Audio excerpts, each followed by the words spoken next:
All right. Hello, chat. How's it going? Hopefully well. We're back. I'm maybe a minute late, but I have a good reason. That reason is I had to go grab my glasses from the car. They were still in my car. But hello. Chole late. I have a good reason. I think that makes up for it, right? I think it does. Oh, thank you, Windows, for that wonderful sound. We're back playing Resident Evil 2. The other day, or was it? It feels like it was longer than that. Did I last play this like a week ago? I must have, because it feels like it's been a minute. Yeah, about a week ago. So last week, I finished up another of my beautiful speedruns for 100% like requirements. The B scenario that time. But turns out I missed one of the requirements literally just like when reading off of the thing. I just didn't see it. I was supposed to do the speedrun without saving. I did not do that. I saved twice. So that's on me. Did not get the item for that speedrun. But like, oh, you guys can't see. Hold on. It's not a big deal because we were gonna have to do another 2 playthroughs of the game anyway, in order to unlock Tofu. So it's not a huge deal. I have to run Claire A again really fast so that then we can get back to Leon B. And that time, when we get to Leon B this time, I mean this next time, then I do the speedrun again with no saves. And then we're cooking. Then we've got the infinite ammo minigun. I think it's called Gatling gun. I can't remember. Whatever it is, we get it. It has infinite ammo. Big gun. The hardest of the infinite ammo weapons to get in RE2. Even though they're all about the same difficulty, to be honest with you.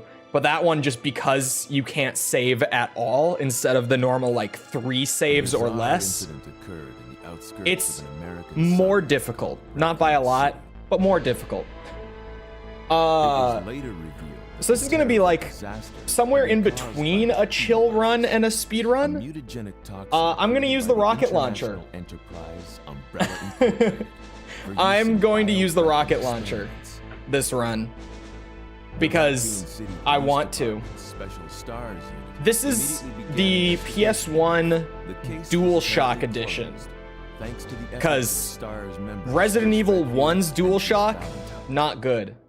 Wouldn't recommend it. But Resident Evil 2's DualShock release, basically the exact same thing, but also has Extreme Battle and DualShock support.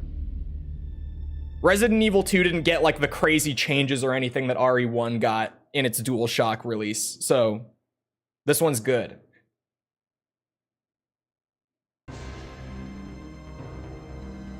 Okay.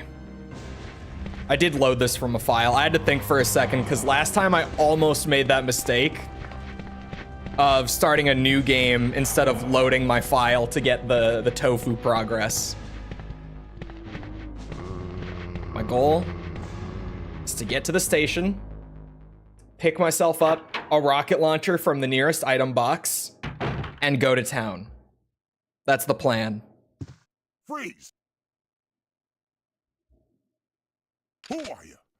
What are you doing here? Don't shoot! I'm a human! Still wish I could skip these. It's like my one thing about original RE2. Sorry about that, babe. I thought you were one of them. What's going on in this town?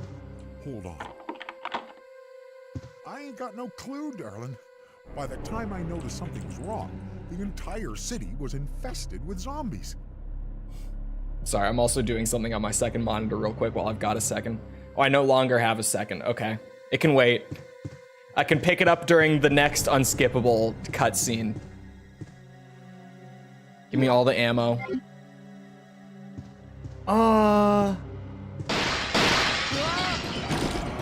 Actually, I wonder... I might have just screwed myself on the alt costumes. I don't know, to be honest with you. Because we thought that, what's it? Last time we thought that I wasn't going to be able to get Leon's alt costumes during the B scenario run. But, Brad still spawned. So I wonder on the A scenario, because I guess Brad spawning could be from the zapping system. At least I think it is. I will learn right here if it's just like a save file wide thing, and I was wrong about it being the zapping though. Ooh, there we go. I didn't think I was actually going to be able to do that, but I wanted to try for it. I'm happy it worked. Us Europeans never got that version. Oh. Pretty sure the PS3 digital version is the DualShock for us. Oh, okay. I have all of them on like the PS3 digital, the whole trilogy. But honestly, I don't remember because I haven't played that way in a very long time. Because like even my PS1 still works. And I haven't plugged it in for the last couple years or so. But, ooh. In my apartment in Florida when I lived there, I had my PS1 set up in the living room because I'm just a gangster like that. You messed it up already? That's what I'm saying. It might be... what's it? Oh, I guess because Leon B, you can't necessarily pick up any items, can you? Does he just always spawn in B scenario then? That can't be right. Because like you do have to go out of your way to get to him, right? Oh. But does he just always spawn in B scenario? I'm wondering if it might be a save file thing. Since it's listed on the wiki, granted Resident Evil wiki, so it's one of the better fandom wikis, but like take it with a grain of salt. It's a fandom wiki. It's listed as an unlockable. The Brad key, the costumes and stuff. So I'm curious. I'm not thinking he's gonna be here, but he could. No, he's not here. Okay. Who needs the costumes anyway? Oh, I was gonna say I thought about restarting. I was like, I love the single action army for Claire though. But I'm gonna pick up an infinite ammo gun. Fuck, I might pick up 2 infinite ammo guns this run. Just to do it. I can. I'm not going for rank this run. I probably shouldn't.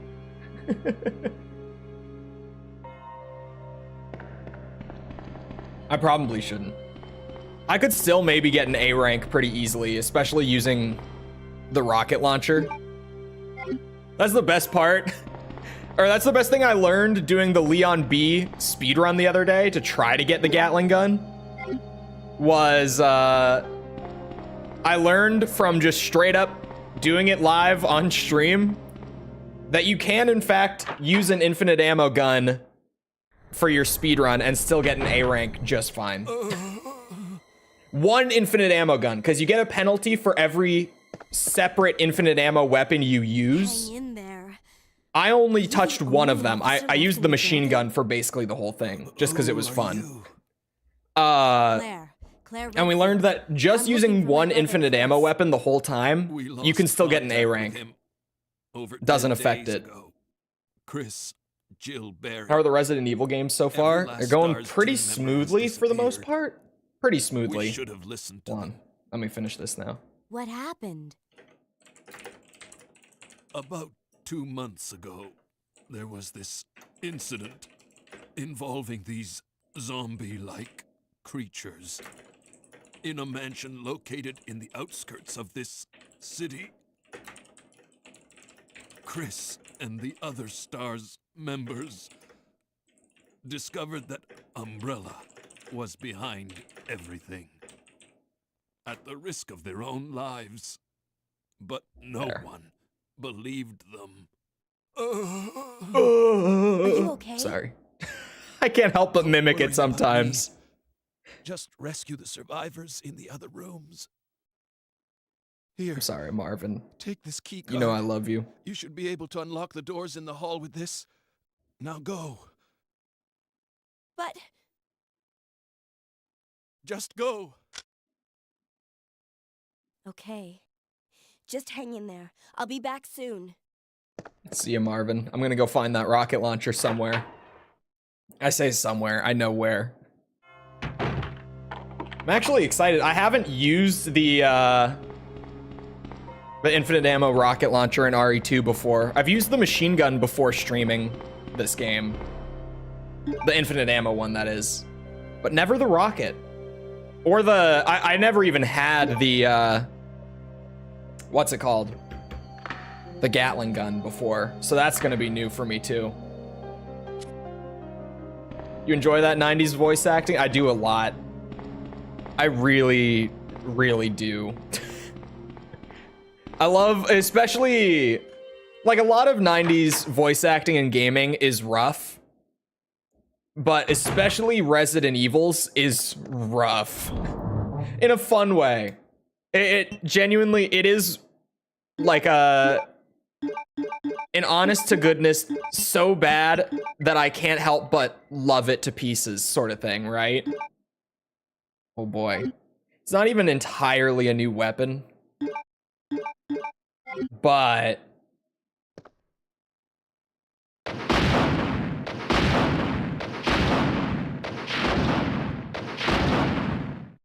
this will be fun.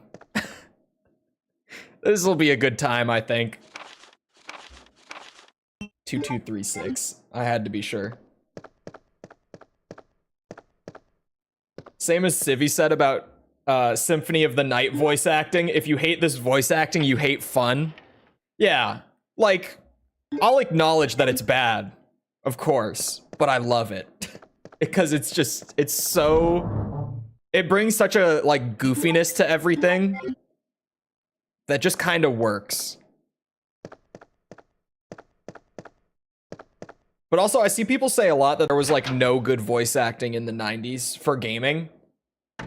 That's an opinion that I certainly don't agree with, but I guess it just kind of comes down to what games you've played, right? Because I can think of probably a few that have, like, genuinely really good voice acting, like System Shock.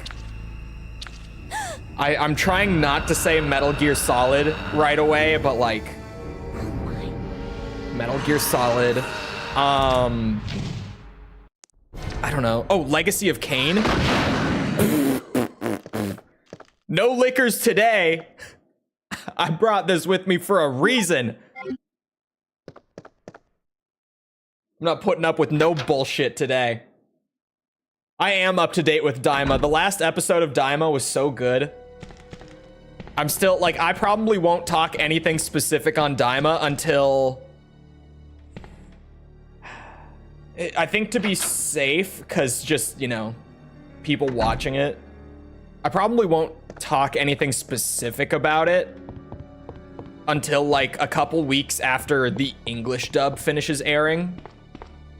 Just so that no one can be pissed that I'm, like, jumping ahead and talking about shit and maybe spoiling, and I'll probably still give a spoiler warning, but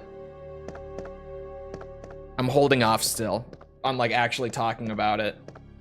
Yeah, Legacy of Kain voice acting was good. I'm not familiar with Homeworld Cataclysm. But, was it episode 8 that just aired recently for Daima? It was 8, right? It was great. Surprisingly good.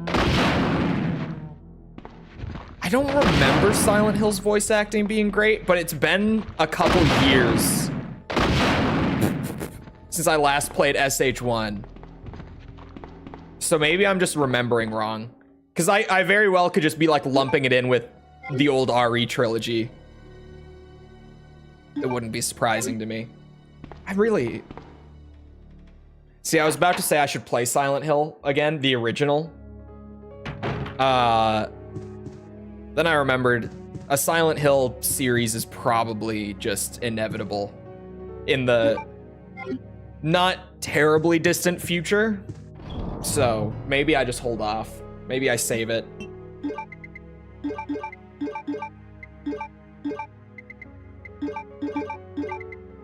Yep, we're cooking. We're certainly cooking. Keep going, Claire. Trying to think, hold on, 90s games? Good voice acting. Oh, it had weird timing, but nice voice acting, okay. Or Yakuza 1, playing that through on stream again with the English dub.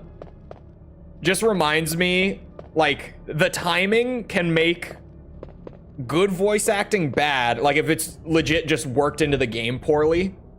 Or like TV show, whatever it is, right? Whatever it might be. If it's edited in poorly, it can make good voice acting sound bad, or in the case of Yakuza 1 and that English dub, it can make already bad voice acting sound so much worse than it already is. Because holy shit, the voice acting in the original Yakuza dub is so bad, and then it's edited really sloppily too. Because they tried to like, okay, there's so much lore to the original Yakuza English dub and what happened.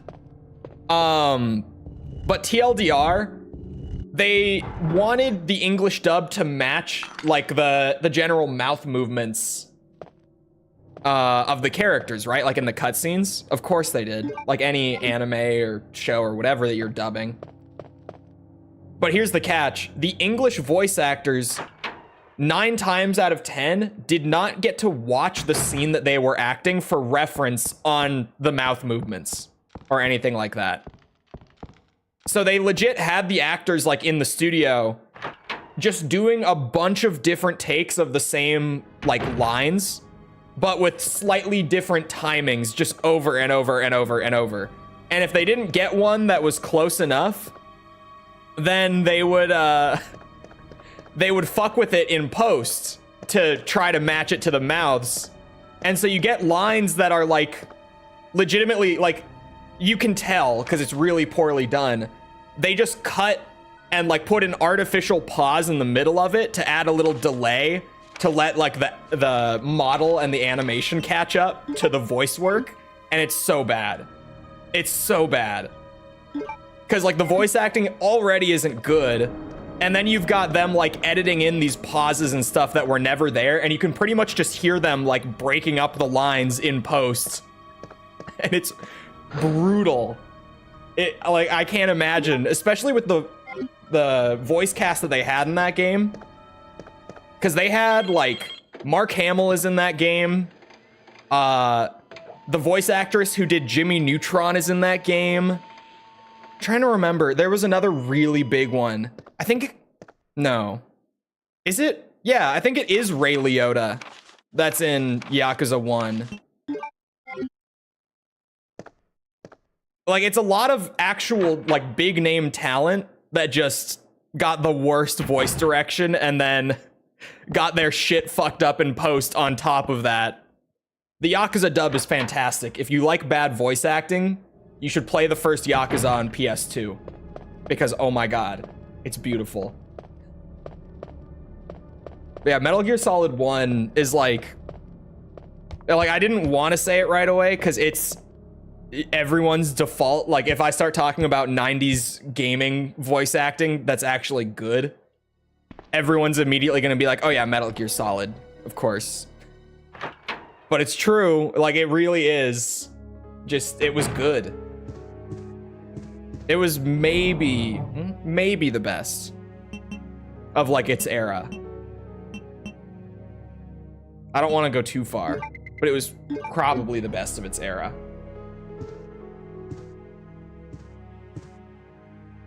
They all say everything's so whitely in the Yakuza dub. Yes. That's also part of it in that dub. It's, There's a lot of like just really rough pronunciations of Japanese like names and terms. Because, okay, one of my favorite parts about it is they kept all the honorifics in Yakuza 1 while doing the English dub. So you have like Mark Hamill just always saying like Kiryu-chan, Shimano-san. But it's like, Ed Shimano's the big one that we meme on a lot. Because in the game, they do say, like, there's a line in there where he's like, I bet you're with the Shimano family. Like, all 3 syllables of it get hard emphasis. Shimano. The dub is so gloriously awful. It's such a good time. I love the Yakuza 1 dub. And a lot of the names, they just straight up changed the names in the English dub, too, to make it easier for both the voice actors and the players to remember and say. Which is ridiculous. But they did it. When will we start playing RE3? RE3 is honestly not that far away at this point. Because I have, well, assuming it all works right, I have 2 more runs of just the A and B scenario, which is not like both of them together. Sorry, that was poorly worded. I have to do Claire A and Leon B once more each. I have to do the A and B together 1 more time. Assuming the Leon speedrun I do right. And then I'm gonna play around with my infinite Gatling gun a bit, because of course I am. I'm not gonna unlock it and then not run around and blast things with it a little bit. And then we have to do 4th Survivor and Tofu Survivor. And then we're done. We could do Extreme Battle if people want to. But since it's like an extra thing that they added for a later re-release, it's kinda up in the air. I'm only doing the DualShock edition because that's just the version I have from childhood.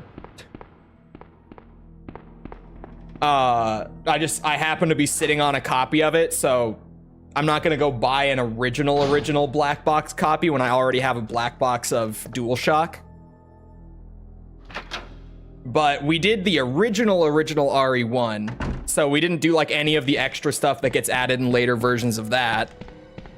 Even though I do own like the PS3 digital DualShock version and the PC version. We just did the original PS1 version. So like, I don't know.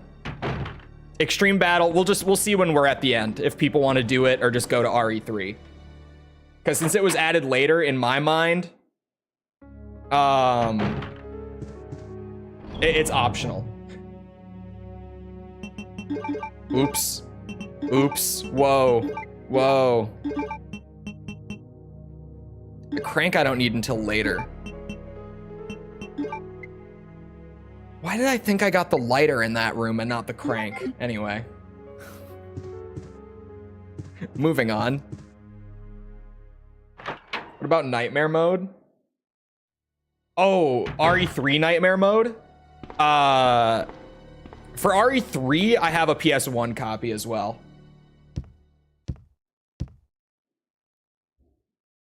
So no nightmare mode. Wait, RE2 got a nightmare mode? Really? Hold on.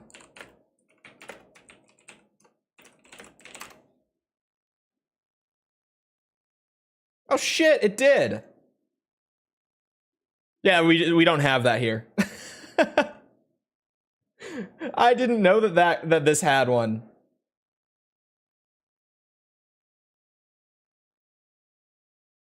I also didn't know that Outbreak File 2 has a nightmare mode.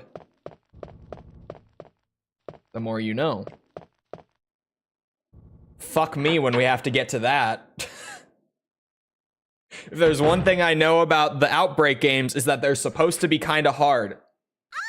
Like, even if you're used to classic Resi, they're supposed to be pretty hard. Help me! So, we'll get there when we get there. Boosh! Out of my way, bitch! I have a child to chase down.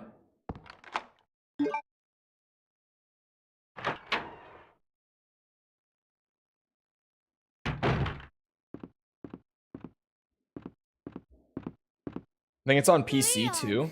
I do own the RE2 PC edition. I own a PC copy of RE2. You made it. Yeah. Oh God, Have you seen a little a girl? Dreamcast copy of RE2? Maybe it's not that expensive, but I don't know. How many of them are out there is kind of the question. But it's My gut too tells me that it might be dangerous kind of to go. expensive to pick up an Leon, I'll RE2. go Ooh. look for her. You go and find us a way out of Oh wait, here. no, that's a black box. Really? But before I forget, here's a radio. Wait. Oh, no, that one guy is actually That way just you can keep in scamming. touch if Okay. something comes up.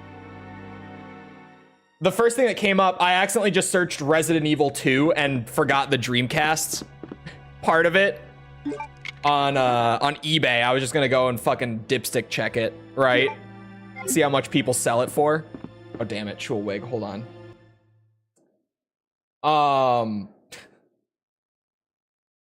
I was just gonna go and see, and some guy is selling a black box RE2 copy for like $140. But it's not that valuable. He, like, everything else for the same shit is like $30. It's just that one guy selling it for way more than it's worth. And some dumbass is probably gonna buy it. Someone's gonna search on eBay for Resident Evil 2, only look at the very top option, and just pick it up. Not realize that that guy is actually just scared. Oh, oh no, the Dreamcast versions are fucking expensive. Like, oh my God. Legitimately, like, the cheapest one on there. And this one is disc only. It doesn't come with the box, which I would never buy. I always buy a complete in box when I do buy physical. Even if you only buy the discs, because it's 2 discs. Even if you only buy that, it's $106 for that. If you get like a complete in-box copy, you're looking at like 150 plus. 150 is the cheapest one I'm seeing. Holy shit. Oh my God, I forgot to start the timer for Chulewig.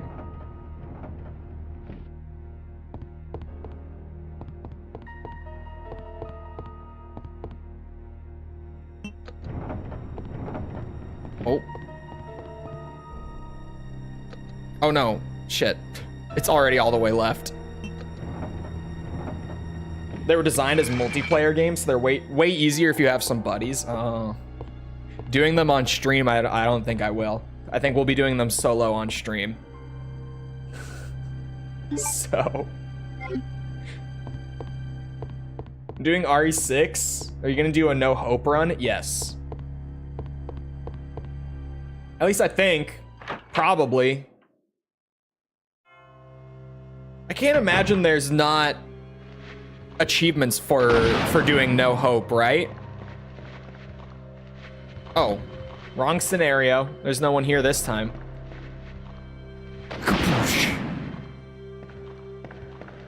Now this is how you play Resident Evil 2, chat. You do a speed run with an A or a B rank,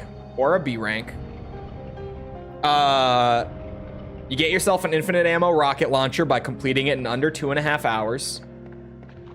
And then you start doing this. Sploosh. Yeah, I'm aware of the fan servers, but because of the time of day that I stream, I can't really get people on, well, at least not friends of mine on, for streams consistently. So I just don't bother. I would rather have a good schedule than like spend 4 months playing RE Outbreak and spreading them out super thin just to do it in co-op.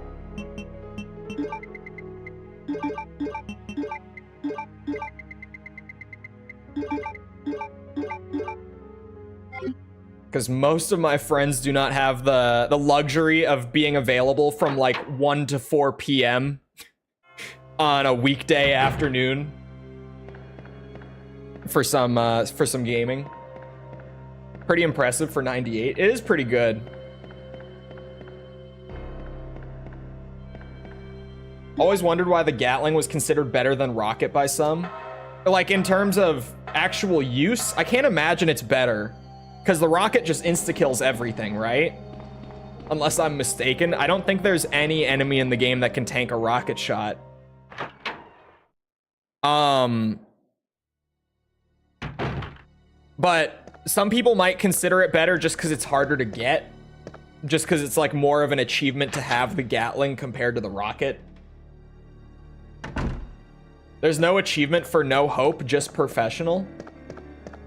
Well, would I really have completed RE6 if I didn't do, what's it? If I didn't do No Hope? Stream for like 4.5 hours, because the video stuff takes so long.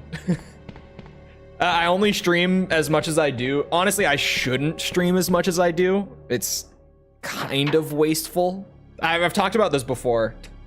The streaming part of the channel is like the for fun, like, side part I ran past where I was going because I was yapping.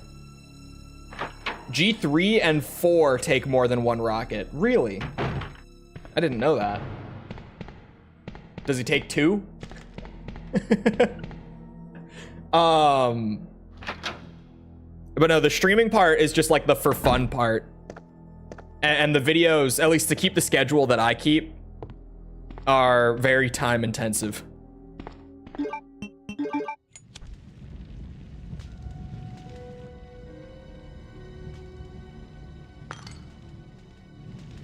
And then the time of day is just an accessibility thing. Like for the demographics on my channel, at least. Streaming this time slot is like the best averaged out, like across the board, for most people to be able to catch it at a reasonable time.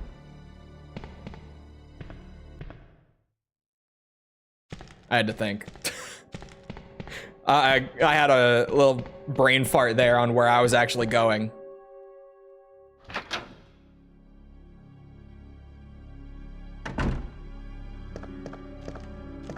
We zoom.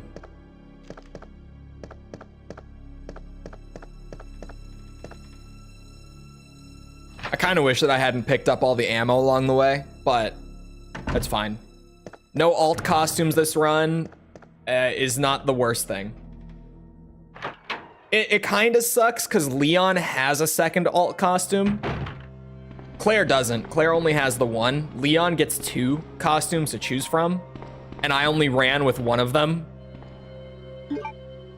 But I'm not terribly concerned about it. The other alt costume of his, I don't like very much. So.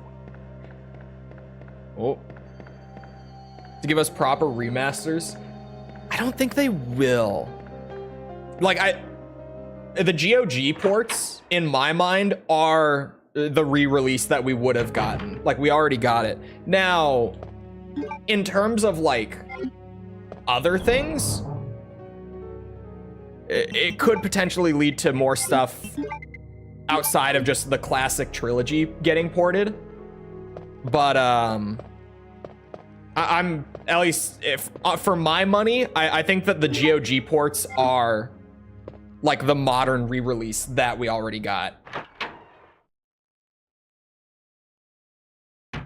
Wife goes to bed when I say, oh look, my man's streaming. Perfectly timed. Oh, hold on. I skipped a step in my brain. Wife goes to sleep. Now it's time for RE2 streams.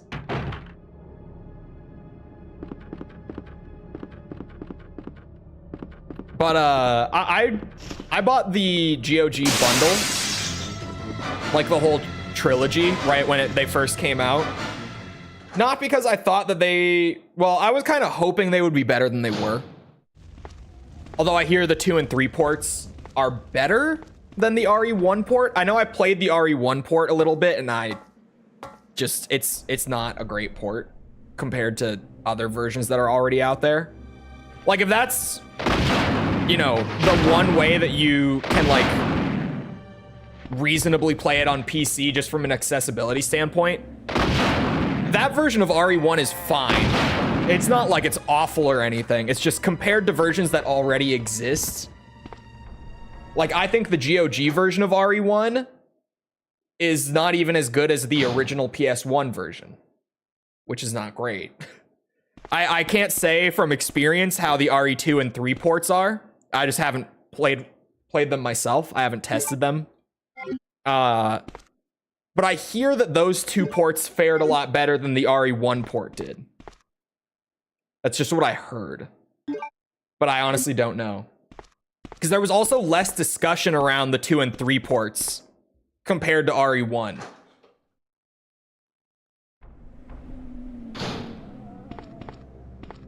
So I didn't really hear much.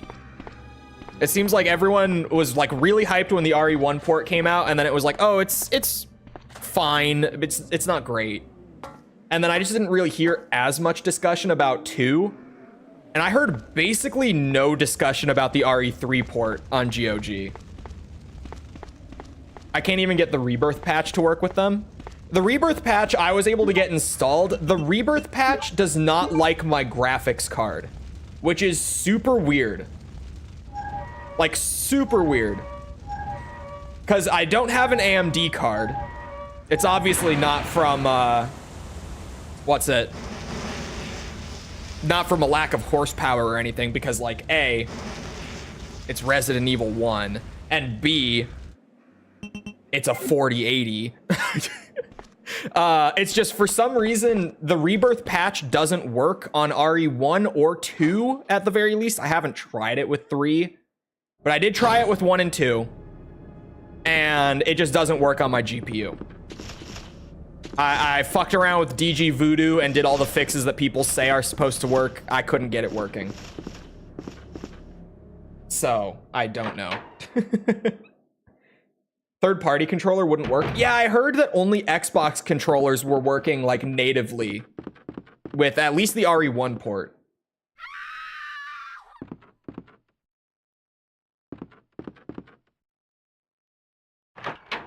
It doesn't work if you don't have 888. I would have to check that. This is the first I've ever heard that.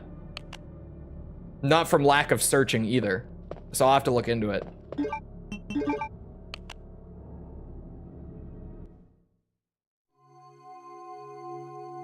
Are we on Snake Eater? No, still MGS2 VR missions. And they got so much worse yesterday. The MGS2 VR missions, near the end, they were fine. I got through the first, like... What's it? 400 some of those VR missions relatively easily. Just, it took a lot of time. The in-game clock keeps count of how much just you've invested into it. And I've spent over 24 hours of playtime doing just VR missions to get as far as I have. However, the MGS1 Snake VR missions, which is the last character you unlock after clearing everyone else. The AI in those VR missions is scaled up to be more difficult than European Extreme. And I was losing my fucking mind doing those yesterday. And I still, we went through and counted. I have like 70 some VR missions left. And all of them, the AI is going to be that heavily tuned. So, fuck me. It's just gonna be more of my brain melting live on stream trying to get those done. Let me go this way. Each one is taking like 30 plus minutes. Okay, it's not that bad. Each one is taking like 15 plus minutes. Come on now. Not 30.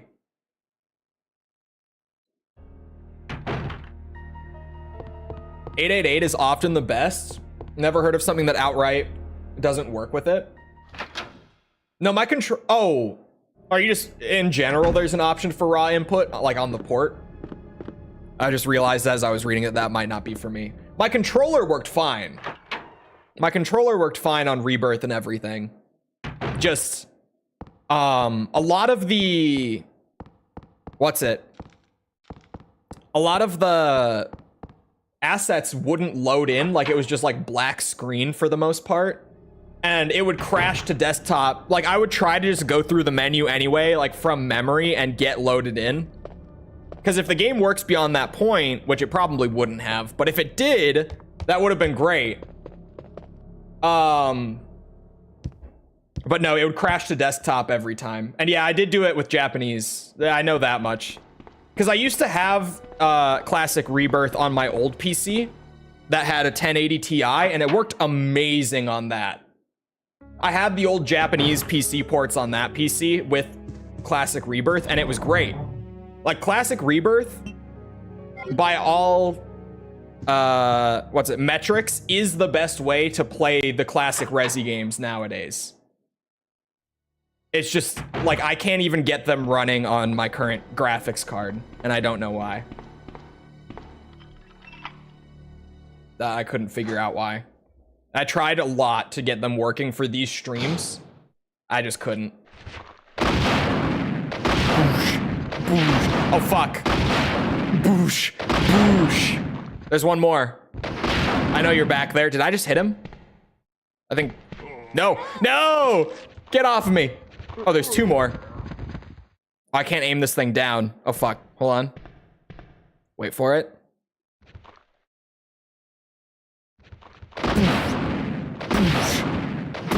Three for good measure. Not necessary, but 3. 16 times the detail. Ah, yes. 16 times the detail. What game was that? What like were they promoting? I can think of the quote so easily, but what was that? Was that Call of Duty Ghosts? Was that? I think it was Call of Duty Ghosts, wasn't it? Or Fallout 4? It might have been Fallout 4, actually. Oh, it's Fallout 76. Thank you. It's easy to get all of like the meme game presentations mixed up. COD Ghosts, Fallout 76, and now Starfield, Fallout 4, mostly Bethesda. Weird how that works. I'm running into a wall. I should be looking at the screen more. Yeah, that's... I was trying to remember. I'm like, COD Ghosts is dog models, advanced fish AI. I was like, is it also 16 times the detail? I thought 16 times the detail might have been the dog models. That's why I was like, is that Ghosts? Is that the dog model?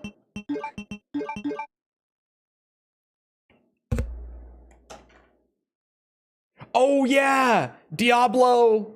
What even was it? I played the Diablo mobile game a tiny bit. I didn't love it, so I dropped it pretty, like, I played it for like 2 hours. Was it called Diablo Immortal? Thank you. Diablo Immortal. What, you guys don't have phones? Game dev is not capable of understanding why gamers might be upset that the new Diablo game is a mobile game. Because, like, to be fair, those guys, like, to give them some credit, some modicum of credit on that, okay? I'm gonna be as fair as possible with that one. Just give me a second. Those guys knew that Diablo 4 was already in development and pretty far along. We didn't. Like, we had no idea that Diablo 4 was actually happening at that point. So that announcement came across as like, this is Diablo 4, and it's a mobile game. And that's why people were pissed. If we had known that Diablo 4 was also being worked on at the time, we would not have reacted the way we did. Speaking as a very big Diablo fan, I fucking love Diablo, man. What happened to the DMC streams? Devil May Cry 2. Enough said, I think.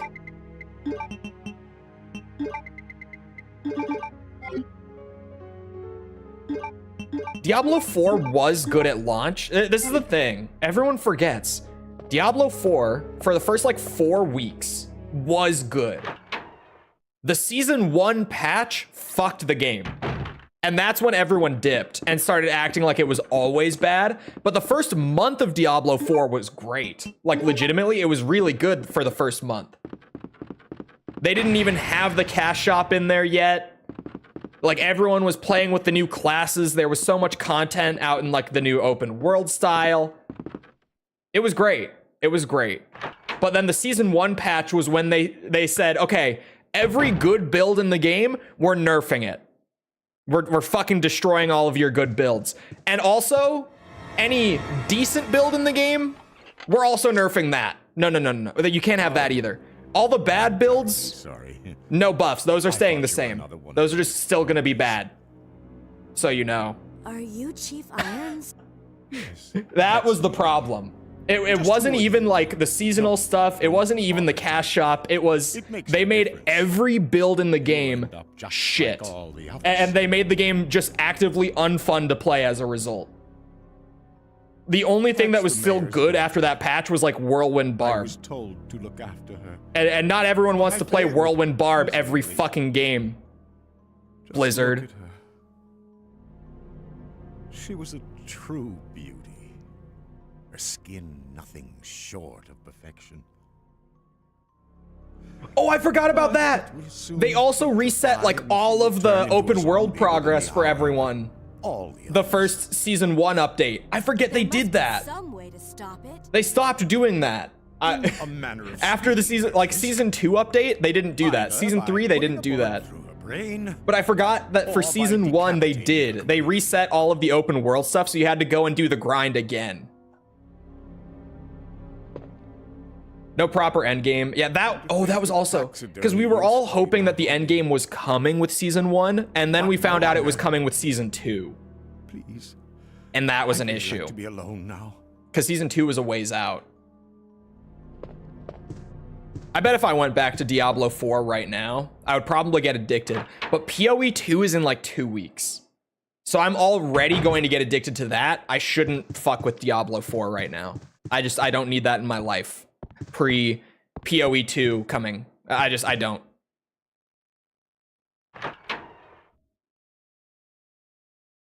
It's all about persist. It's not a Bloodborne promo. It was from their 30th anniversary video that they put out this morning, which, by the way, I'm glad you brought this up. Dude, the 30th anniversary video was all PS4 and PS5 games. They had like Uncharted 3 made an appearance. Tomb Raider, like the original Tomb Raider, made like an appearance, but it was that new remastered version that they just dropped. You're safe. There were like no PS1 games, no PS2 games. There was literally a single PS3 game. Other than that, the whole video for the 30-year anniversary, like thank you for 30 years thing, it was all games from like the last 8 years. Got it. Sorry, that pissed me off when I watched that this morning. My name's Claire. What's yours? It was, I hated that. Because I kept sitting there, I'm like, where's Resident Evil? Where's Silent Hill? Where's Infamous? Where, like, all of these actual PlayStation classics that have been abandoned, none of them. Or not even abandoned, but like, if they just haven't had a release in a long time. Resident Evil was there, to be fair. But it was Village. It was only Village. From the look of things, Which wasn't even a PlayStation game. That was on everything day one. So You'd better come with me. I don't know why the classic Resis weren't there.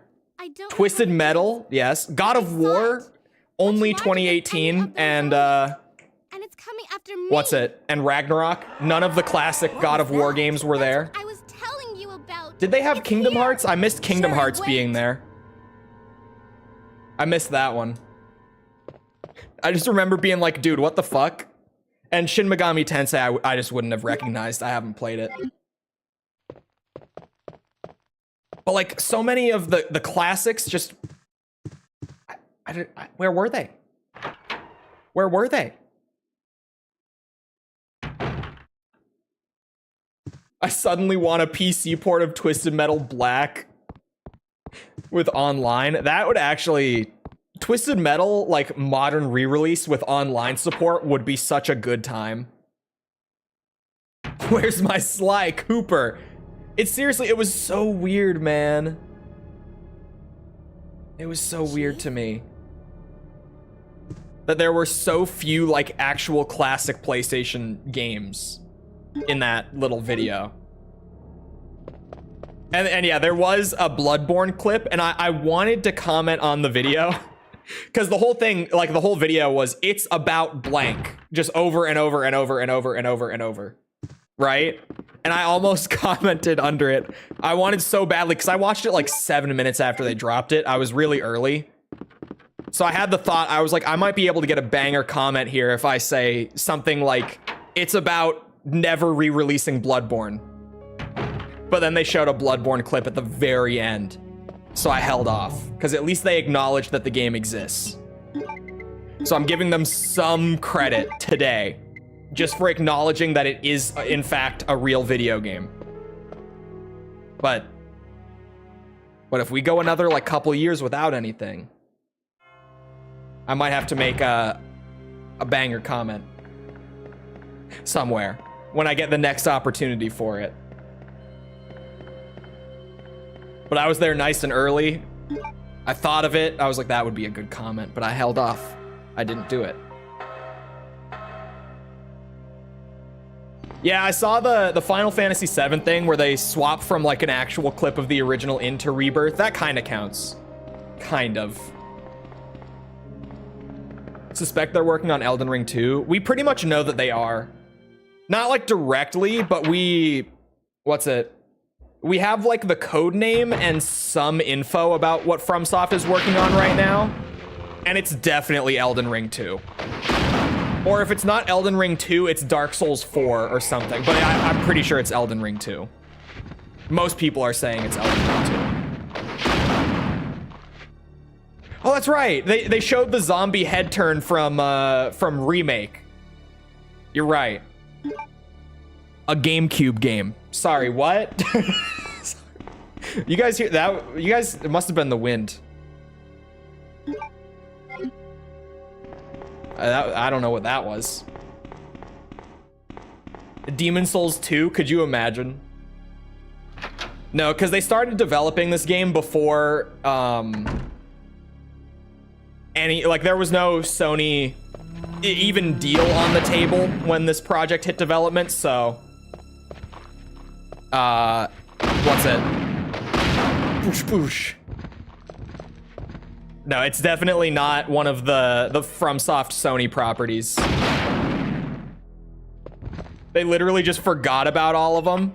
Or if they did, it's not even that they forgot about like all their classic properties, because a lot of them were there, a lot of them weren't. But a lot of them were there, just it was only like the newest version. Which, like, I don't know. I would think that the 30th anniversary video would, like, my idea for it.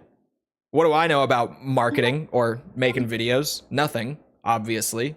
But I would think that you would want to do, like, you know, a quick little flash through like 30 years of PlayStation, right?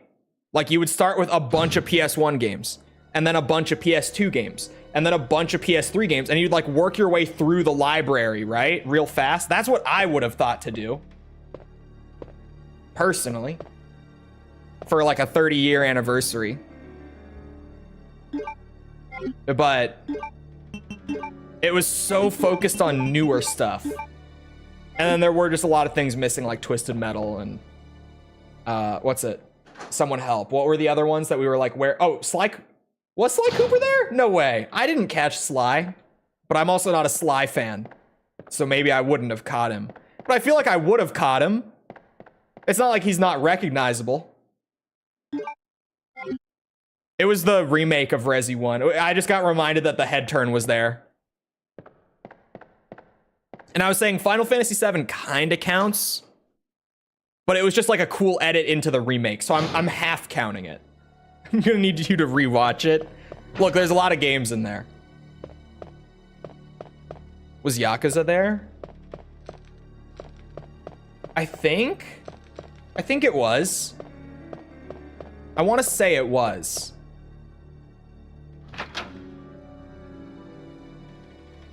I want to say.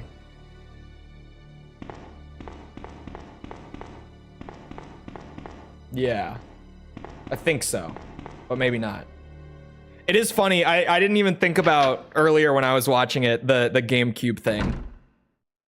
Because, like, they did show RE1 Remake, which was a Nintendo game, but it is Resident Evil. And they probably just used it because they wanted, like, you know, RE1, but it looks prettier if they use the remake instead. But that wasn't even like a multi-platform game, at least at release. At release, it was just a Nintendo exclusive. What was the first time? Oh my god. Yeah, the RE1 remake didn't even go multi-platform until like 2015.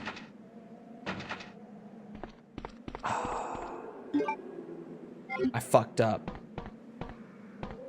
Shit. Kind of quick cuts.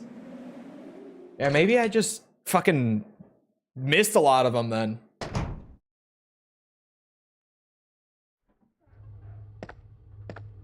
Kingsfield? I haven't played Kingsfield. I don't feel like Kingsfield should have, like, in quotes, should have been there. Just because, like... I mean, yeah, it's FromSoft legacy, but FromSoft has worked with them, but FromSoft is not a Sony studio. And B, no one played Kingsfield. Sorry, what? Huh? You guys hear that? Where was Days Gone? That's a good question. Where was Days Gone?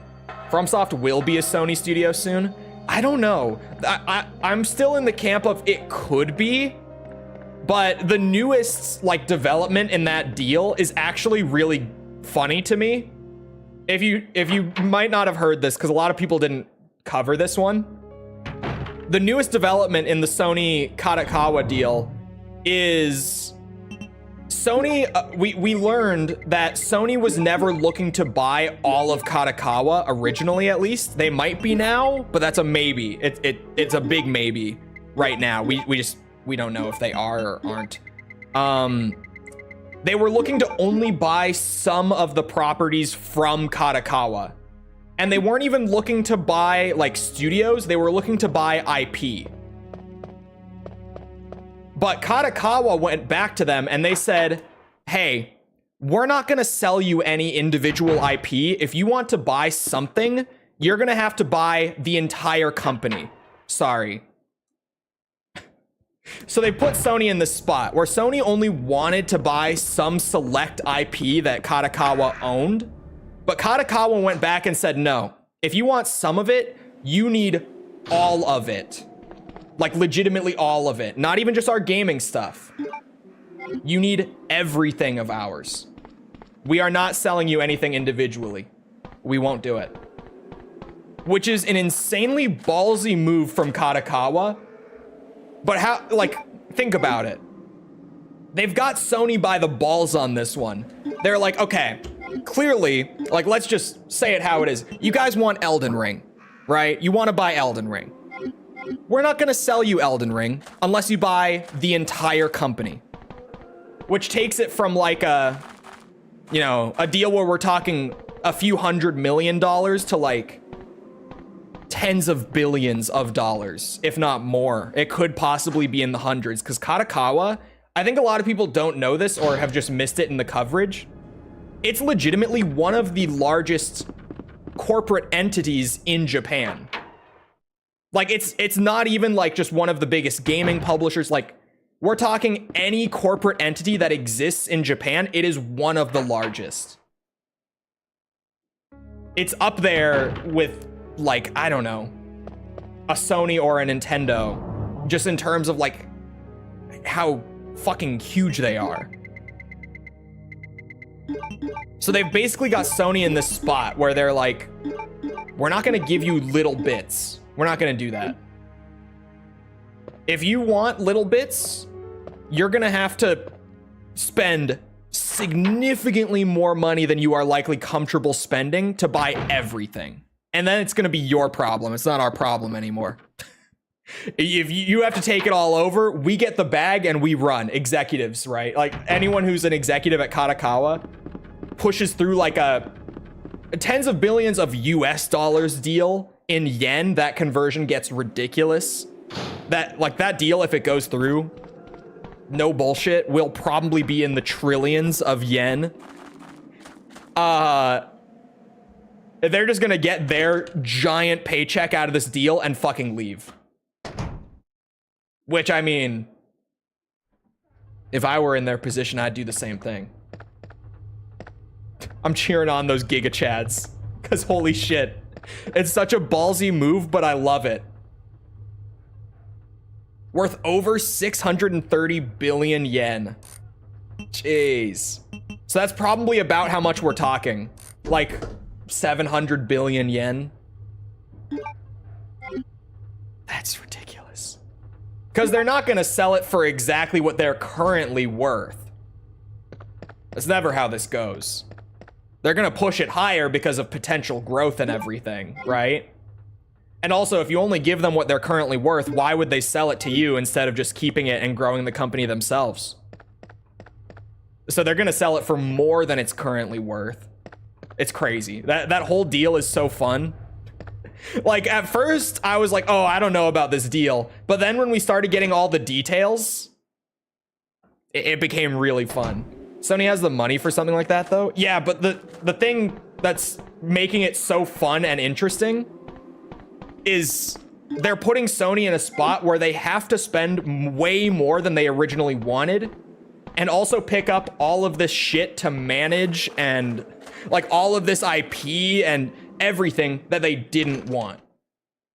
Like if Sony does want those few big names that they were there for originally, they're going to have to take on the responsibility of the entire corporate entity, which Sony reasonably probably doesn't want to do. But they might be crazy enough to do it. That's the thing that is, like, I keep saying it's fun because it is fun. Like, they might just be crazy enough to go for it. Like, obviously, they get put in a spot where they don't want to do it. But the thing is, they could do it. And I do think that Sony is crazy enough to very realistically go for it. So that's where I'm like, I'm loving keeping up with the deal right now. Cause it's awesome.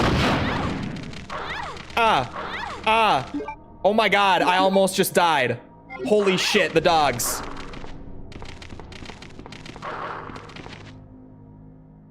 Holy shit.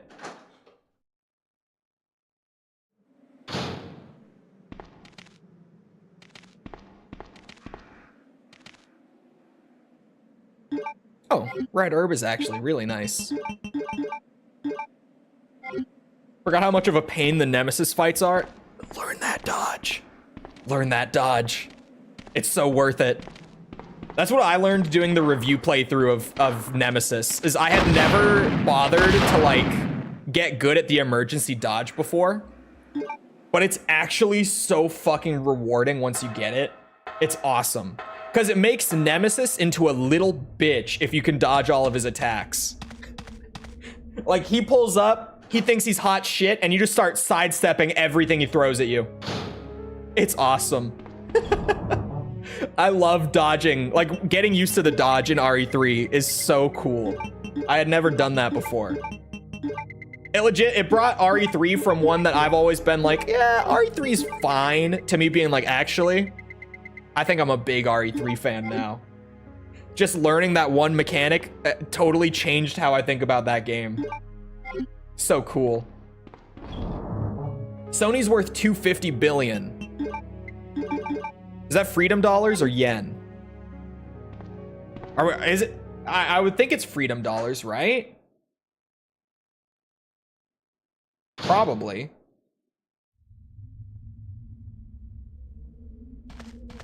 Sherry, I've been looking everywhere for you.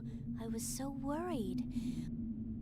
Freedom bucks. Okay. We've Yeah, got I to go figured. now, honey. I was like, there's no way that's in If we stay yen. here, that monster will find Yeah, that's the us. thing. Let's go. Like they could do it, but do they want to do it? No, I won't. What's the matter? Don't you They'd trust rather me? be owned by Sony. I haven't heard much about Not that, Claire. the Korean company Because of my takeover, daddy. but He's over there. I saw it pop up I like heard him 3 call my times now in name. chat. So there's probably something to it. Daddy must have been Probably. attacked by the monsters. I don't know. I haven't seen have it. to help him. Also have some bad investments recently. Bungie, Concord. Bro, they spent Wait, so Sherry, much don't go money alone. on Bungie. Just for Bungie to... Sherry! I mean, I say just for Bungie to fumble it, but like... I mean, Bungie's the same thing. Like, they got the bag and they just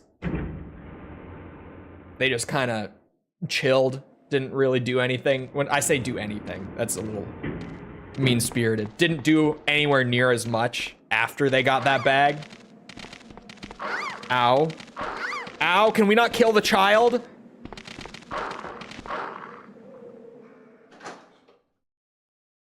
If they would rather be owned by Sony, the other guys must be bad. They probably are in that case. Because, like, getting bought out by either Microsoft or Sony nowadays is kind of, as much as it sounds awesome,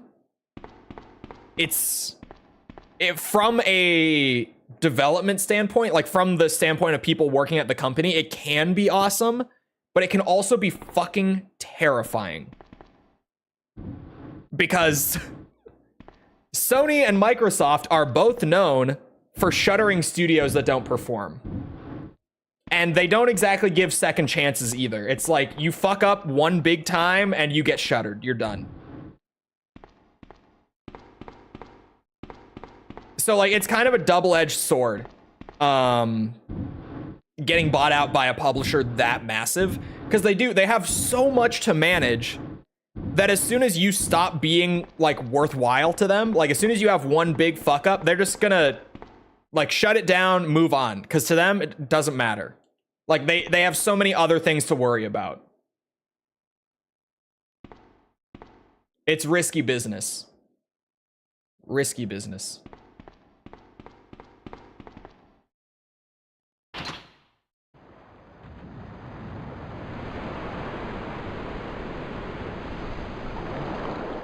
Plays Halo without couch co-op?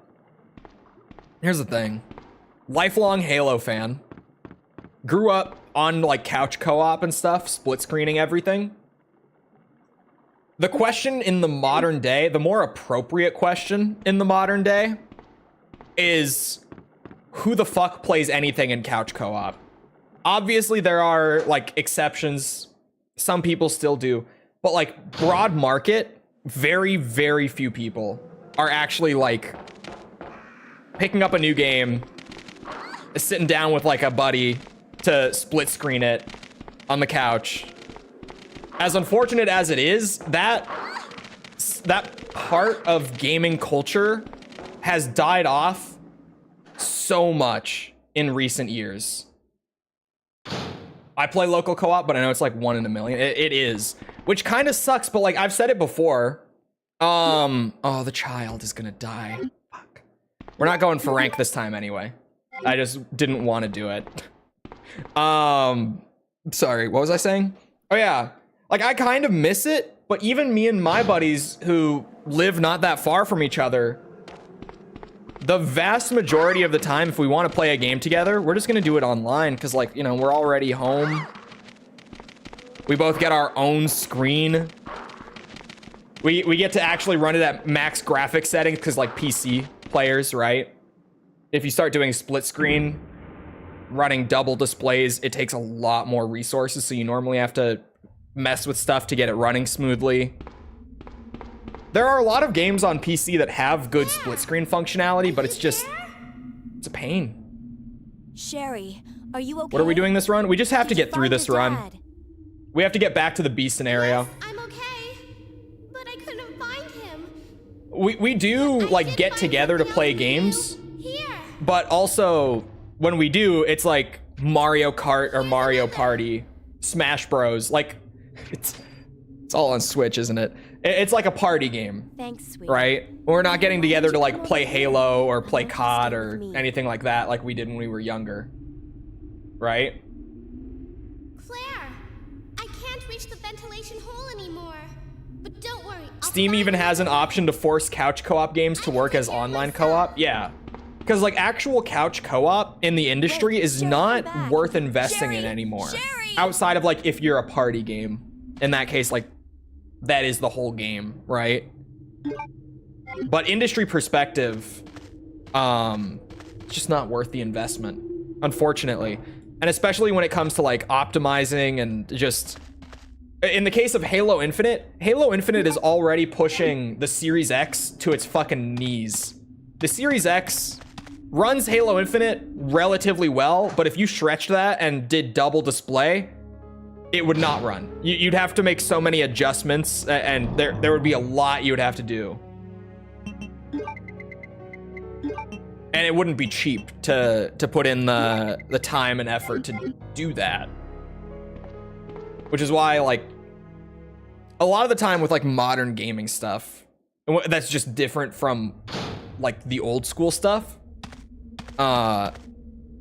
If it seems totally nonsensical and like, why would they do this? Analyzing the market will normally give you your answer, and couch co-op is definitely one of those cases. Where it's like, if you just look at how many people are even bothering with couch co-op these days, there's your answer.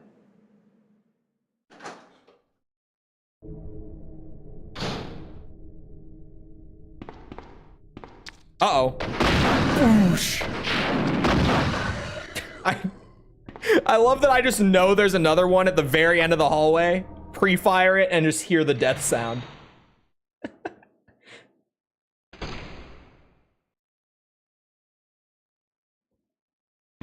All you do is play games and make videos. It is most of my time. Is playing games for videos and then making the videos. I keep up with my friends pretty well though. I probably game with friends like 4 hours a week, I would say. Cause like we make a point of scheduling stuff and like making the time to do it.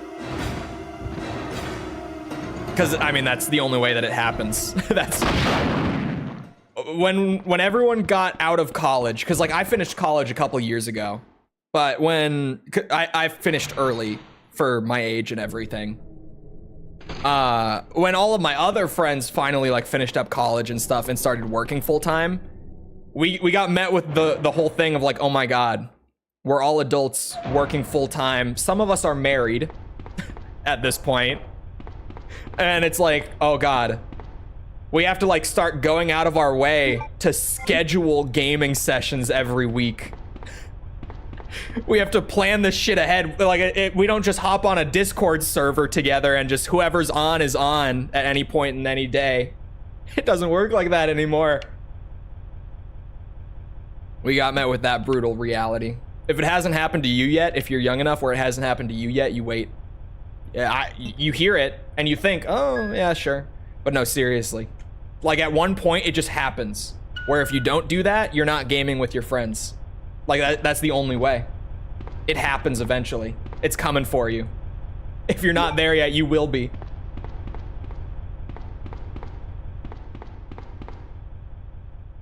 I don't like hosting people at my house as I get older. Bro. I feel that so much. I feel that so much. Whenever everyone wants to get together, I want to do it at anyone else's house. I don't care whose, I just don't want to do it at mine. Because I don't want to have to deal with that. I want to go to someone else's place and we can all get together there. And like whoever's hosting can manage like figuring out everything, like, you know, food and like what we're doing, how long we're doing it. They can handle cleaning up anything that has to get cleaned up after we all leave. I don't want to do that. I want none of it. I want to go somewhere else. make a very slight, I say make a mess. I don't make a mess, but I want to go somewhere else and then leave. And I didn't have to think about any of like the hosting stuff while I was there. And I don't have to worry about cleaning anything after. None of it. I want nothing to do with it. I don't like hosting at all. I feel like I got that way when I was like 17 though.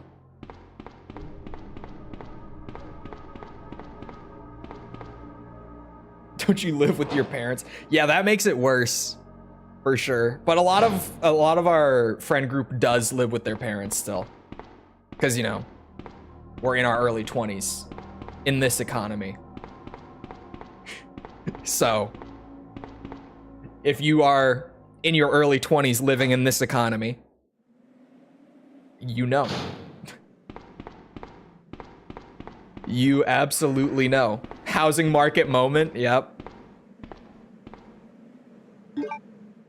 Yup.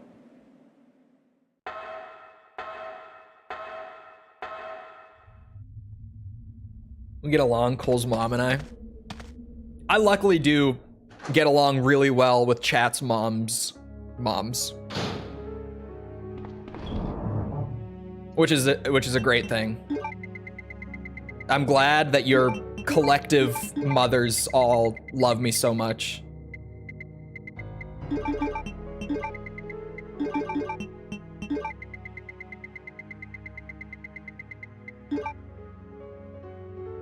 Actually, give me the cord.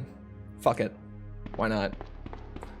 This isn't like a super speed run. I'm going relatively quick because I want to get through this and be able to do Leon B in like a reasonable amount of time. God, I'm old. I'm nearly 40. A lot of people in this chat are. Don't worry about it. I may be significantly younger than a lot of you, but like you're probably not the oldest guy in chat.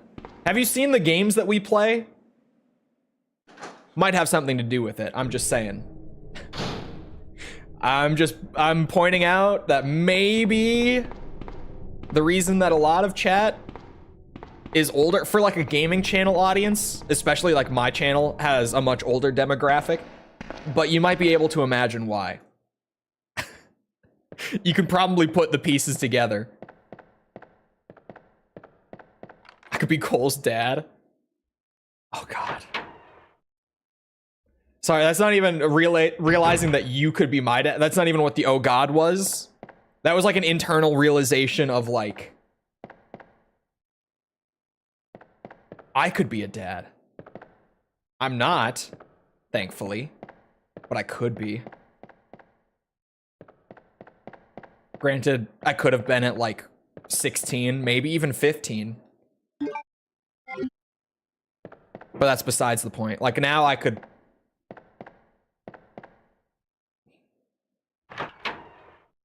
See, and now my brain is like, holy shit, some of my buddies are married already.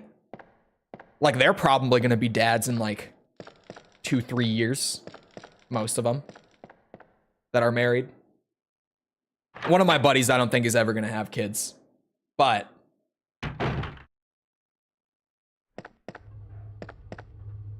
Woof.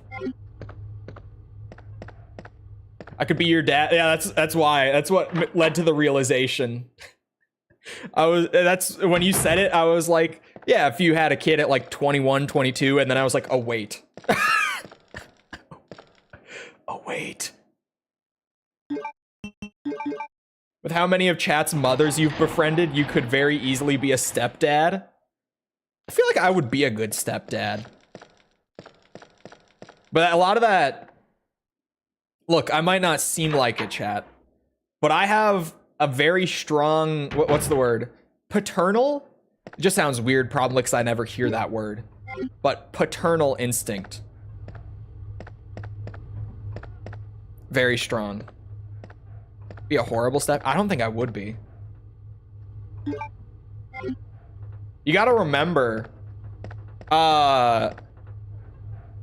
2 of my part-time jobs in the past were working with like younger kids, and I was good at both of those jobs. One of them I got fired for a bullshit reason. The other one, I was like the best employee there, and when I quit, they were, or the guy who owned the place, when I told him that I was quitting, was like trying to get me to not quit.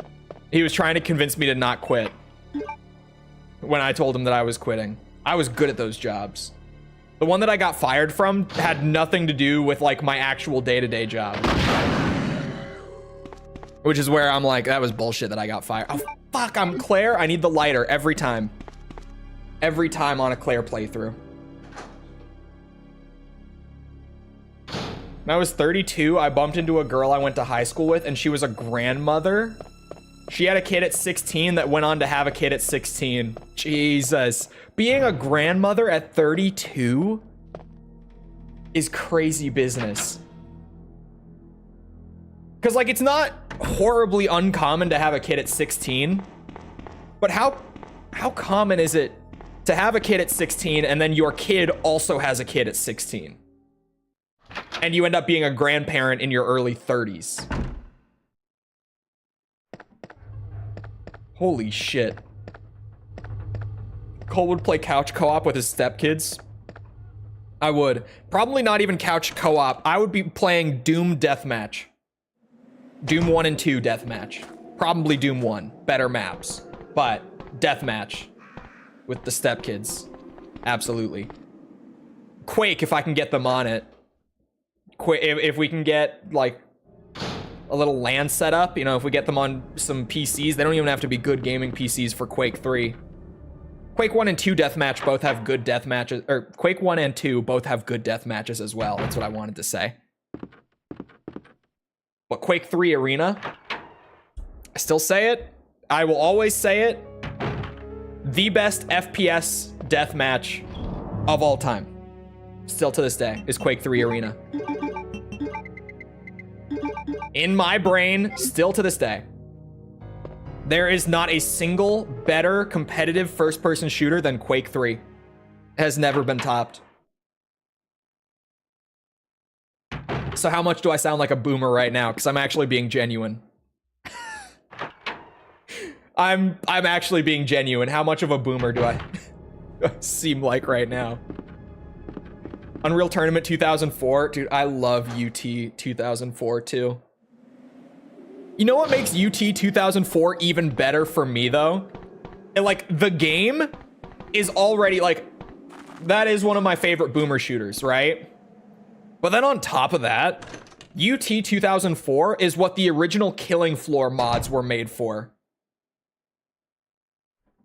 So, like, when I boot up UT 2004, which is currently installed on my PC with the Killing Floor mods, thank you.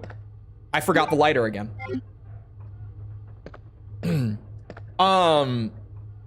If I go boot it up right now, I'm like, do I want to play deathmatch? Or do I want to go back and play, like, OG-ass Killing Floor? Like, the Killing Floor that came before Killing Floor 1. Which I do actually, I play it from time to time still. I love it.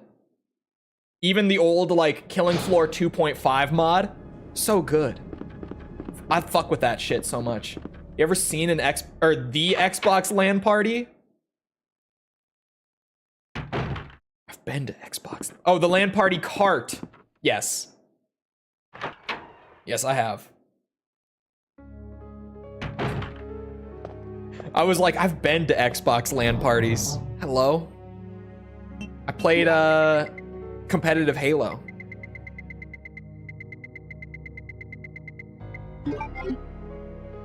Halo is still up there for, like, best competitive FPS to this day. Halo CE and Halo 2 specifically. 3 is still a good competitive game, but just less so than the first two. And then, like, Reach and onwards, it pretty much goes to shit in terms of, like, competitive standpoint, but the original trilogy, aside from 3's just kind of okay competitively. But, like, dude, 1 and 2, Halo 1 and 2, are still both some of the best competitive FPS games of all time.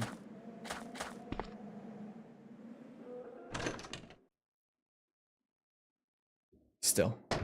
Thank you. Thank you for coming to my TED Talk. Halo Dead or Alive 3. What a night. And pizza, right? Of course. I'll be shocked if I'm wrong. I'm going the fucking wrong way. I'm yapping too much. I'm getting so distracted. Pizza and chicken. Not enough Chris. His sister's accounts, right? Close enough. As long as it's in the Redfield bloodline, it's gotta count, right? Hello, Jess. I actually was just... I had like a whole... I had a buddy of mine ask me why I thought that Halo was a better competitive shooter than like Valorant. And I shit you not, chat, I opened MS Paint. And I used like specific map examples to explain how the map control works. I explained how fucking intense the objective play is because of respawn and 10-second respawn timers. I gave him like a whole ass presentation on it. Once he got me really going, it was wild. You should have been there. It was... I'm not doing it again, but maybe someday on stream I'll do it. If I get worked up enough about it, I will absolutely do it again someday. Just not anytime soon. It took a lot out of me. And also my throat hurts today. I don't know why, but it really... my throat's hurting. It didn't before stream. But after... I've been going for almost an hour and a half. Not good. I've been yapping too hard. Not enough water, really, is the issue. Probably. Right, I want to go up to the clock tower. I had to think.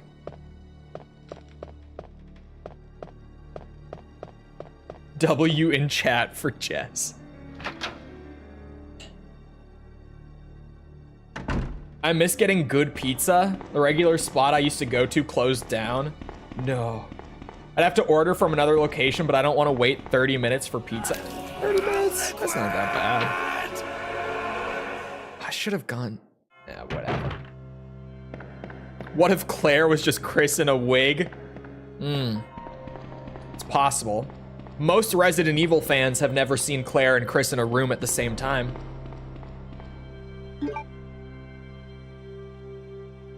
Yeah, that only ever happened in one game, didn't it? Yeah. And that's one that like so few Resi fans have actually played. Wild.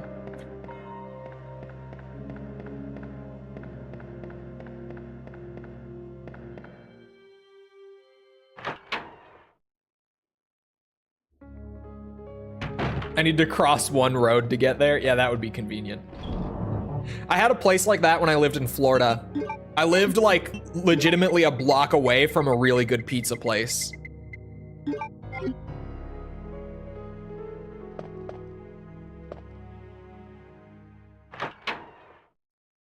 Chris got some cake on him. You know, it takes a real man to pull off the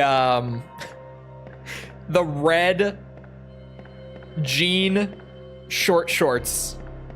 Denim short shorts. That sounds better. Takes a real man to pull that off.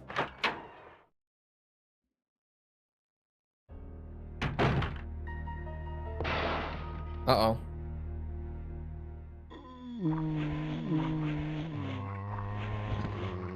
Short jorts? Short jorts, sure. What would you call them? Like, if you were at a clothing store, like, what would they call them? I feel like they would say...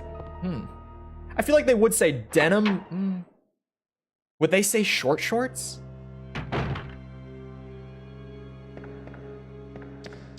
Oh, fuck me. Reading chat too much.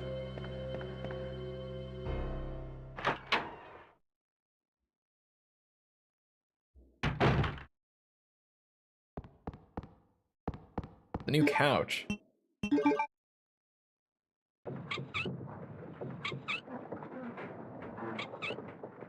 4.5 months. You ordered a couch that's gonna take like 4 months to get there? What?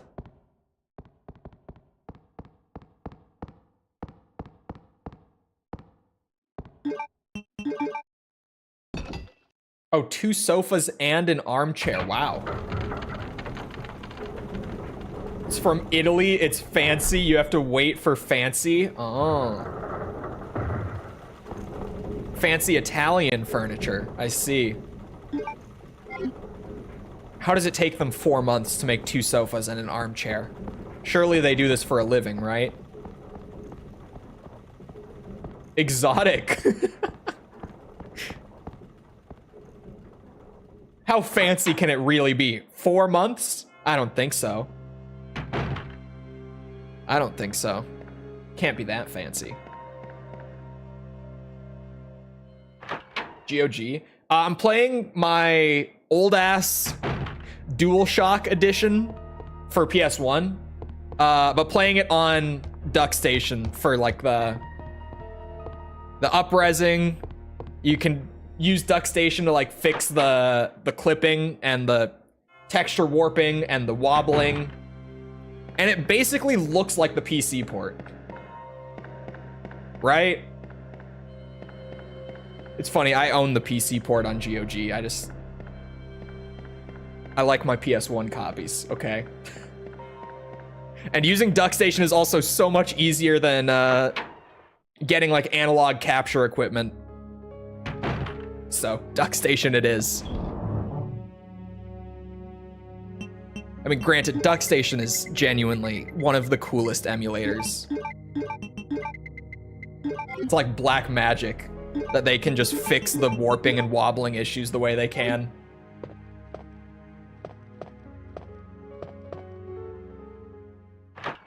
Have to work one-handed, the Italians, because they're always talking with their hands. It's not even just what's it? The one in the emoji there, the classic, Italian hand motion. It's just, if they're ever talking, one hand is at least one hand is taken, right? Just get a RetroTink 5. Claire!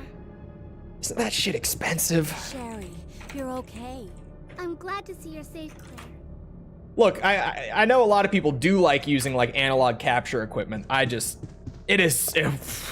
Fuck.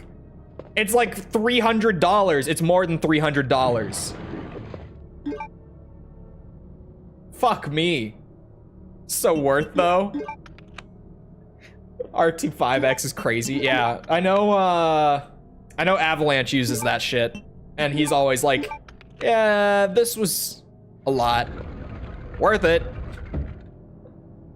I can confirm.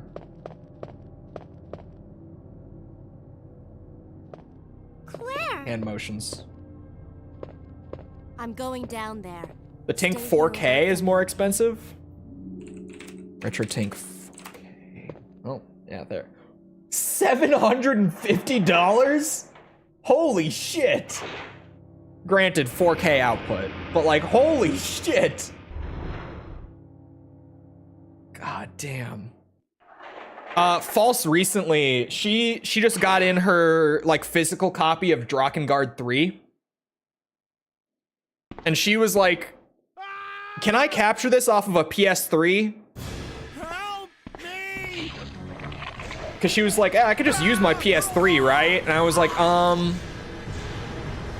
okay, so you're either gonna have to buy some extra equipment or we could RPCS3 it. We could do either one. Cause dumping PS3 discs to PC is kind of a bitch. It's not that bad, but it's kind of a bitch. They have an HDMI input on the 4K. Now that's fancy. What the fuck am I using that? Wait, sorry. I was about to say, what the fuck am I using that for? Like my 360? Potentially? Question mark? So you've made it this far. Not bad, girl. Does it work with like an Xbox 360? What? Okay. Okay, maybe that's kind of cool. PS3? Oh, damn. Dude, the PS3 would be nice because the PS3 you can't natively capture even though it's an HDMI system, they have like a built-in protection that you can't disable without modding the console at least. So that you can't capture the HD output. You have to get like an adapter to sidestep it. But if I use the 4K, Working with Umbrella, then you must know about the G virus. not only do I What is sidestep it? the Tell protection, me. but I also get 4K output on a PS3. Granted, I don't really want to use my PS3. I hate the PS3 notoriously, but Superior to the T virus in I every could. Dr. William Birkin is The PS3 was a piece of shit. Never forget it, chat. William Birkin. I'm sure you've already seen his little... Is that on the bingo card yet? Did anyone put the PS3 as a piece of shit on the bingo card? It has to be on there, right? Let me check. I have the bingo card bookmarked. Figured it out. Let me The generate some monster that's bingos. been tearing my precinct apart is yet another product of the G virus. An ultimate bio. Man, looking at the bingo card now, if any of you have been playing this stream, like at least the first one I generated, I legitimately could be close to a bingo. Have to go. I'm going to That's take crazy. you with me. Hold on. I might need to generate a couple to get all of them. Can't take the pain. I don't think it's on here.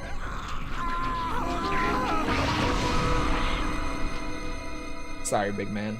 I'm generating bingo cards over here. Skyrim is overrated? I didn't know that was on there, but that's funny. I didn't know that was on there, but that's a really good one. I do say that a lot because it's true.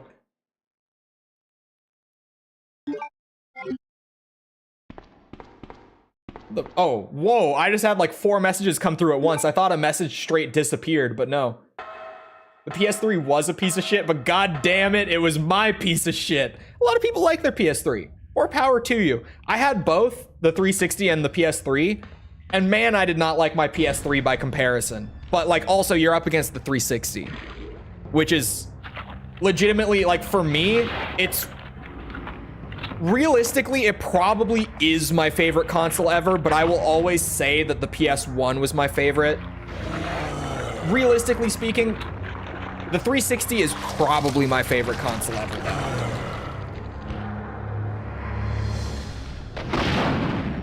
Bitch.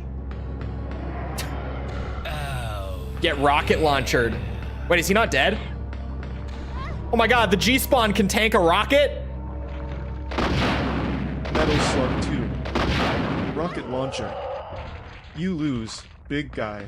You lose, big guy. Maybe that should be a sound alert. Should we put that on the list? Thank you for the 2, Raiden. Appreciate it. 360 went hard. The system was great. That was like legit golden era of Xbox Live. It just like all the social systems were so good. The fucking game library on the 360 was basically the same as the PS3. Like 7th gen was just loaded with awesome games. But almost every game that was on both systems would run better and normally look better as well on the 360 by comparison. Just like you put them up against each other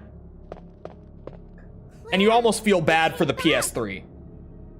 I can't believe the man who developed the G virus is actually her father. PS3 and 360 were almost the same. Almost.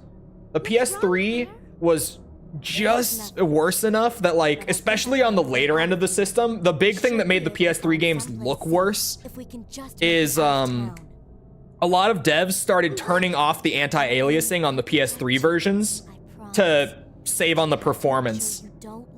So going from like 2 times or 4 times in some cases aliasing to just Leon, are you still none, there? especially in that generation, was a super noticeable difference.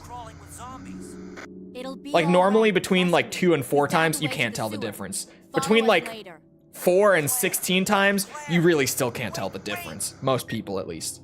But as soon as you go from having aliasing to having none, super noticeable, like night and day. Especially in the later half of the system's life. A lot of PS3 games just had no aliasing and it looked not great. and other things, but aliasing is like the one that was just across the board. So many PS3 games, or sorry, like PS3 ports of games had to disable the aliasing to save on performance.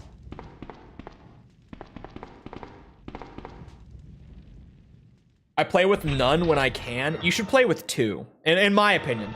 I guess whatever looks best to you looks best to you. I think 2 times looks the best by far.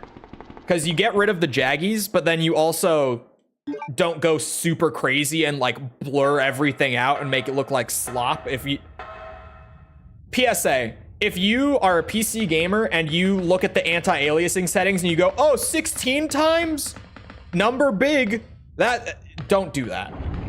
2 times is like your perfect middle ground. If 2 times is ever an option for aliasing, you want 2. Trust me. Trust me.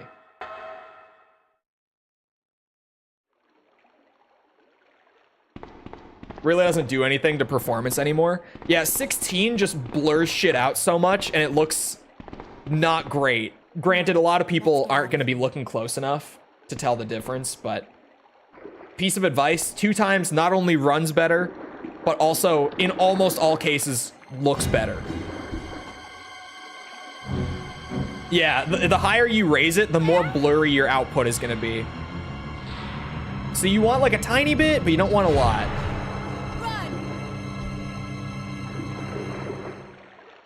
Realistically, every game could have like times 64, but it would look awful, so they don't even include it as an option. Because the higher you go, it does start to progressively look worse.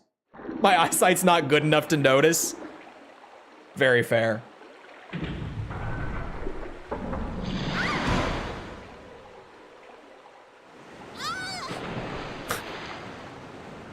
The bigger the number, the more aliases it antes. True, true. Claire! I'm here!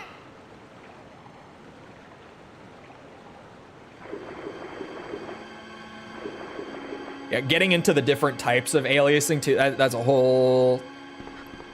We're gonna get way too technical for most people. I'm not even gonna do that today. I won't. For most of your sakes, I won't. I won't start talking about the different types. But if you're that interested in like video output and making like PC games look the best, you could just Google it. Oh, it's blocked. That's right. I forget. Claire A. I always forget how the Sherry section goes every time we rerun the scenario. Really hard to make games for that console. It was. The PS3, that was another thing, is there were a lot of 360 games that weren't even like, you know, they didn't like have a deal with Microsoft, but they just didn't make a PS3 version because it was a pain in the ass to do it. So you saw a lot of games that easily could have been on it, just not. I didn't know anti-aliasing was bad. Anti-aliasing is not bad, mostly. Anti-aliasing, pretty good. Especially like 2 times, great. 4 times, pretty good still. More than 4 times, you're gonna start making it look worse. Don't do it. 2 and 4 times, you have to squint to really tell the difference, to be honest, but there is a difference. 4 times does look like marginally worse. You'll really never see the difference, realistically, between 2 and 4. But there is a difference.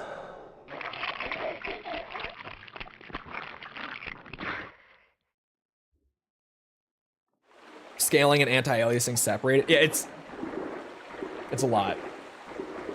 It's a lot.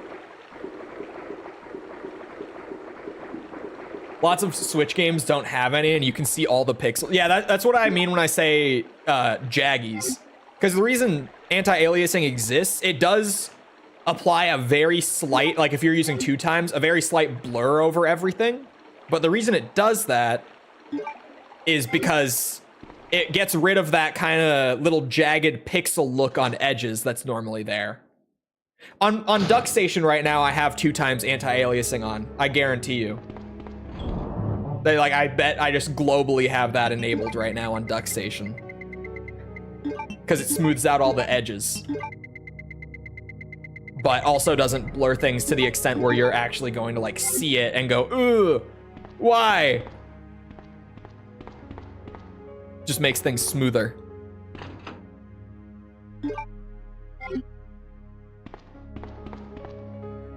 Times 64 is just a CRT filter. Not quite, but you're getting the general idea.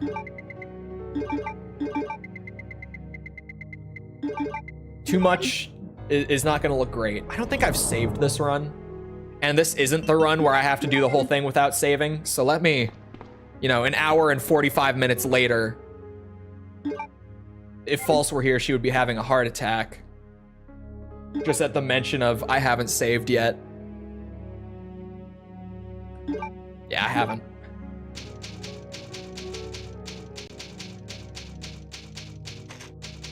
Granted, the odds of dying with the infinite rocket launcher are not very high, but just in case. Oh my god. It's fine. I got it.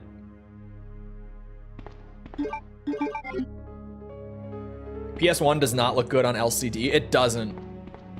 I need to get a, what's it? I need to get a CRT for my PS1 someday.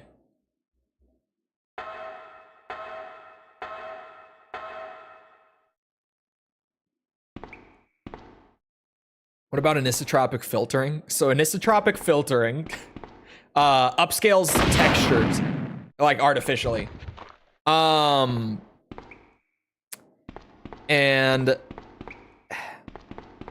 it's kind of a similar thing where a little bit of it can be pretty nice, but you don't want a lot of it. I actually, when emulating games, I use none personally. Because, okay, there's a fun thing with anisotropic filtering or any texture upscaling a lot of the time, especially in emulators. Typically what you see happen is because in the back end, they straight up just upscale it, like, on both ends. Like, say you have a texture that's like, I don't know, 480 by 480, just for sake of example. Like that is the actual resolution of the texture file in the game itself is 480 by 480. They're always square. They're always 1-to-1 ratio. Let's say that that's the resolution. If you use like 2 times anisotropic filtering, and this is why I turn them off a lot of the time, it's gonna up the texture to being 960 by 960. And now because the texture is literally twice the size, what's going to happen in the emulator, and this doesn't happen like in a lot of actual game engines, but emulators are pretty finicky with this. I bet that I don't have anisotropic on right now. I doubt I do. It would be weird if I did. What happens is it literally doubles the size. So when it applies it in game, it's stretched out.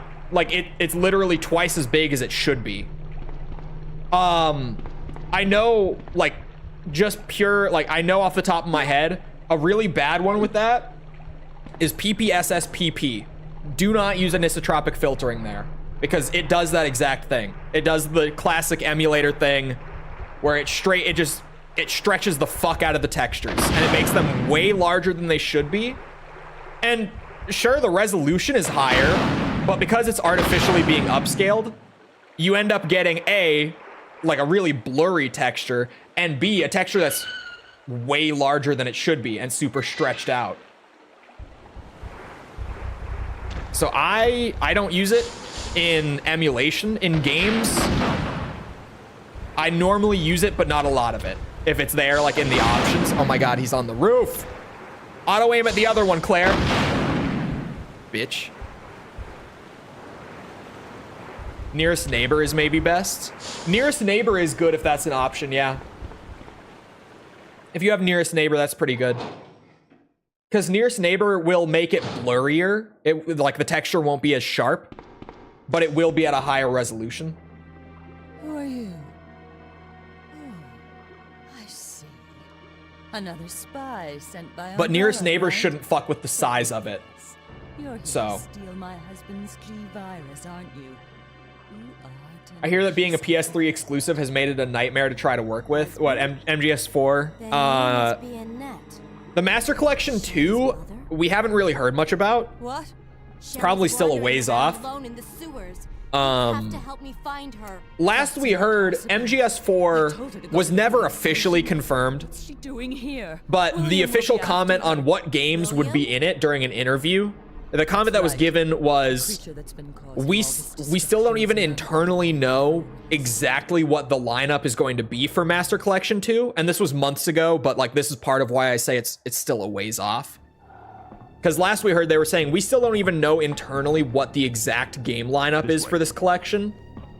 But there are some that obviously will be there, and you can probably figure it out for yourself, was essentially the comment. Not word for word, but that was what he said.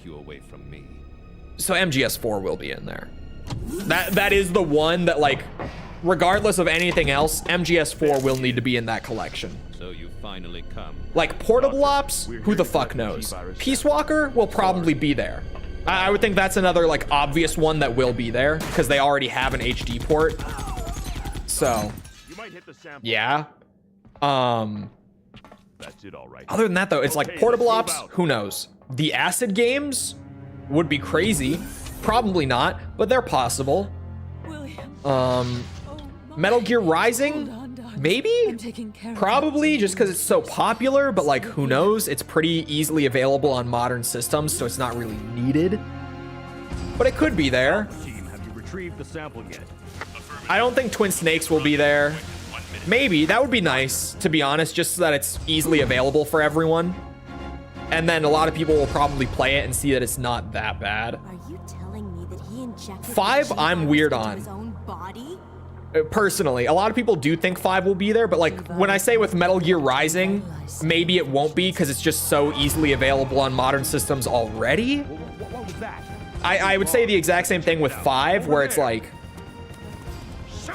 obviously when you say the Master Collection, like you'd think everything mainline will be there, but then Ground Zeroes and the Phantom Pain are already on all the modern systems. Like, we don't really need a re-release of those games. With everything in Master Collection Volume 1, accessibility was a problem for every single one of those games, right? On modern systems, that is. Like, Master Collection Volume 1 solved that problem. I would assume that Volume 2 will largely be trying to solve the same problem. So with things like MGR and MGS5, I'm like, they might be there. But I wouldn't necessarily say that they're like shoo-ins, right? I wouldn't say that they're like guaranteed. So But they those could be. rats I would were like the for them to carriers be of the there, but who virus? knows?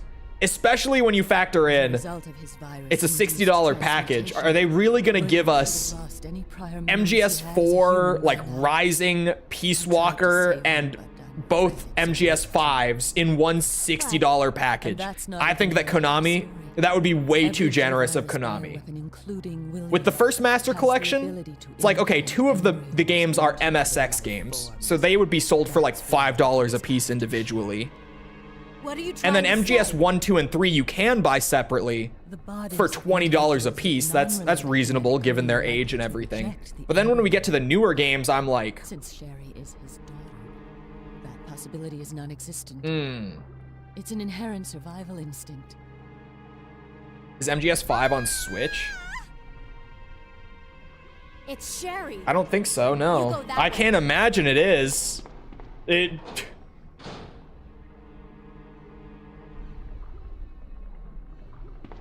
Oh my god, I forgot the valve. How many times have I played RE2? Pretty sure it's not. I can't imagine it is. I don't think the Switch would be able to handle MGS5, just flat out. But then again, Doom Eternal runs on the Switch, so like, maybe.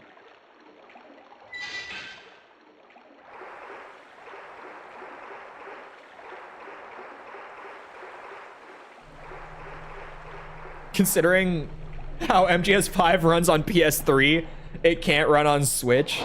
Well, I think the Switch is... No, the Switch is probably in the same ballpark, like power-wise, as a PS3. I was gonna say the Switch is probably stronger, but no, they're probably in the same ballpark. Like, generally, the PS3 might be a little stronger, thinking about it now.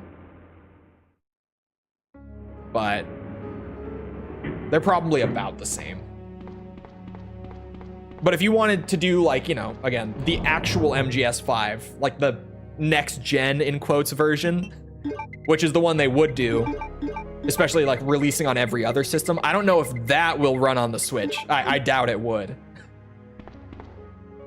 I forget all the time, but it got brought up. I forget that Metal Gear Rising isn't available on PS4 and PS5. I forget because it is still just like easily available on Steam for PC. It's still just, you know, backwards compatible on the Xbox consoles, but it's not available on PS4, PS5. So in that sense, especially because Metal Gear is mostly geared towards PlayStation, Rising will probably be there, thinking about it now. Just from that standpoint, yeah.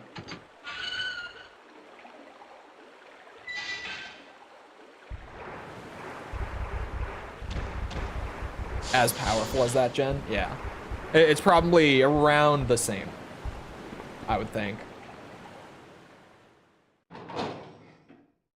The thing is, though, Master Collection 2 is probably eyeballing whatever the Switch 2 is called. The Super Switch.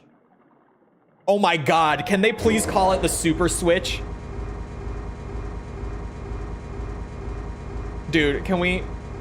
Nintendo, please.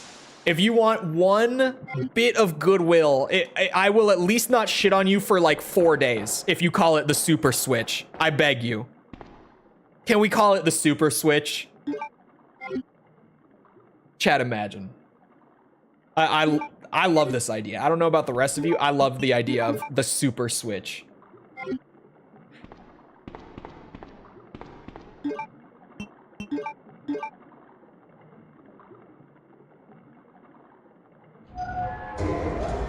I don't get why people like it so much, because it's like the old Nintendo thing. Remember when everything was super? It's just, it would be so funny. And also, it sounds stupid. That's part, like, I do think it's a stupid sounding name, like, legitimately. But that's kind of the charm of it. Super Nintendo Switch. Oh, it probably would be the Super Nintendo Switch. That actually might make it better. Now that you say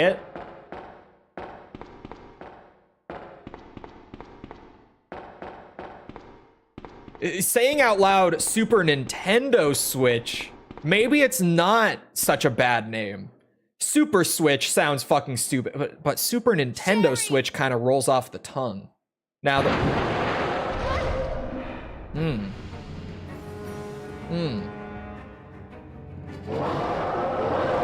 It sounds significantly less dumb. It really does.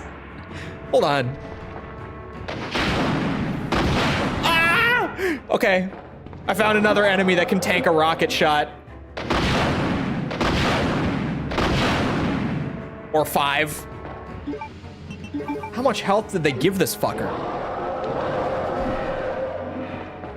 We'll just do it the old-fashioned way then. I thought I could shortcut it.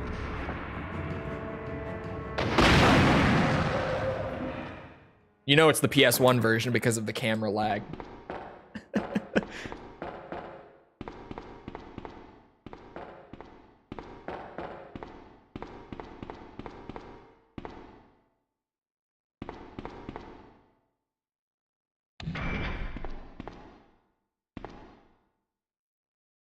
The Switch 2 is apparently a downclocked NVIDIA 2060 mobile. 2050 doesn't exist. 2060 mobile. That is okay. I don't know if that, I haven't heard that before. If that is like a leak that's going around right now, I haven't heard that. But man, would that be underwhelming if true. My stomach. It hurts. Don't worry. You'll be fine. Come on. Let's go. I want the Super Nintendo Switch now. I want that to be the name. I was kind of joking about Super Switch but Super Nintendo Switch actually does sound kind of good.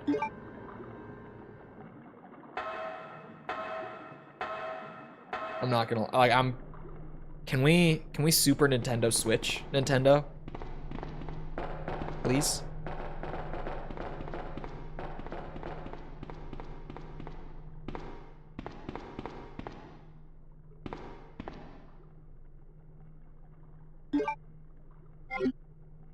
They weren't kidding when they said end of fiscal year. I wonder what's happening. Like, I do kind of wonder. Well, I really wonder what game is holding it up. Like, what are they really hinging their bets on? Because it's a game. I've talked about this before. The stated reason for the delay was for the software team. Which when they talk software, they're not talking firmware. They're talking software, which in game industry speak means video game. Like Resident Evil 2 in game industry speak is software. In fancy, like that's what they mean. So I want to know what game they are delaying to try to like polish up perfectly for release. Eventually we will know when we get like what is the big first party launch title for Nintendo. Then we'll know what it was, but I really want to know now. I'm so curious.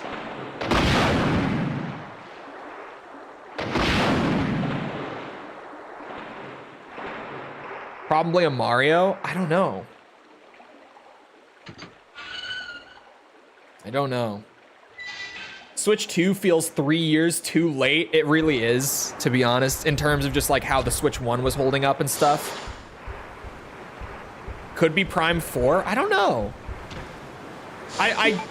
Okay. I should preface this with I am a Metroid fan. It's probably my second favorite Nintendo franchise. I don't think Nintendo is selling their new system on Prime 4. Maybe they are. I don't think they are. Because Metroid does well. But compared to Nintendo's other shit like Mario or Zelda or something like that, it's not Zelda. At least my money, it's not Zelda. But compared to some of their other like huge heavy hitters, Pokemon, Metroid, it's not that in terms of sales and stuff. It is in terms of quality for sure, but not in terms of sales. So that's where I'm like, I don't think they're gonna sell the new Switch on Prime 4. I think Prime 4 will be there, like at launch, but I don't think that's their big system seller, right? So I'm curious what the actual one is. And maybe they are delaying it for Prime 4, but I doubt that they think Prime 4 is that important, personally.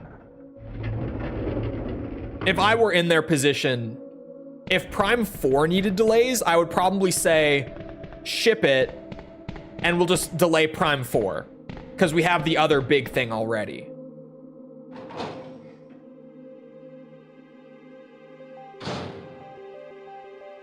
So I don't know. Probably launching it for summer. Summer would mean it got delayed again, though, is the thing. Like, that's where I'm like, what game is getting delayed? Because it was initially, granted, this was from an internal doc that leaked, but it was initially slotted for the end of this year, like holidays this year. Like, it would have been out by now, probably, with the original date. All that they had was holiday season on there, but it probably would have been out by now, with that being considered. But then it got delayed to end of fiscal year, meaning like roughly February, March. But like, here we are in December. So I don't know.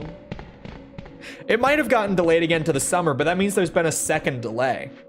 That obviously, like, they haven't stated publicly, because they did state the fiscal year delay. But they didn't state it as a delay. They just said it's coming end of fiscal year. Ah, fuck. Or sorry, the announcement's coming end of fiscal year. I'm getting my words mixed up. I've been yapping too hard for too long. You get what I mean. You're sticking with me, probably. Probably.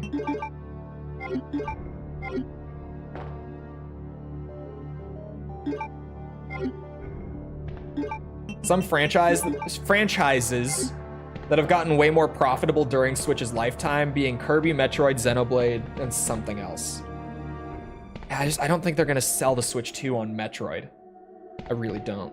It's gotta be, in my mind, it's gotta be a Mario, a Zelda, though it's probably not a Zelda, but I'm saying like Zelda could be their big one. Pokemon. Like those are the three that if they're launching a new system, they want one of those three, right? And probably Mario if we're being real, but I'm gonna act like it's not. Until it is, inevitably, and no one is surprised. Like my mom will be like, oh yeah, of course it's Mario. My grandma will be like, oh yeah, Mario, makes sense.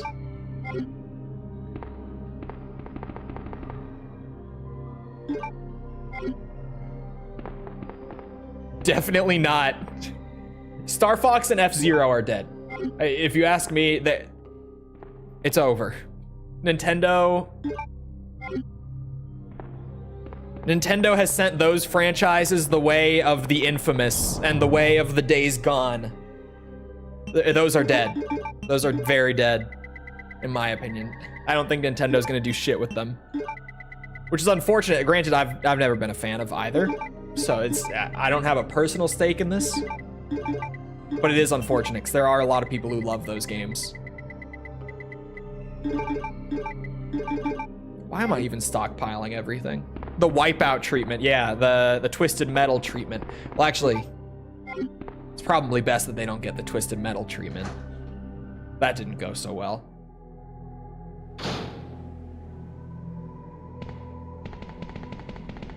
I don't think any franchise wants to get the Twisted Metal treatment after this last year.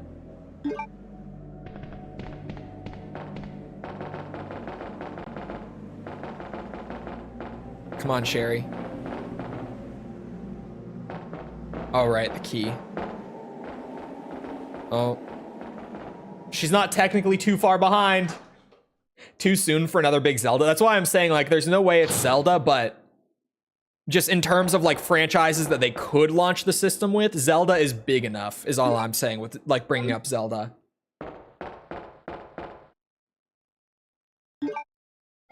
F-Zero and Star Fox as launch titles. No, those are definitely not big enough for... They could be, like supplementary launch titles for sure, right?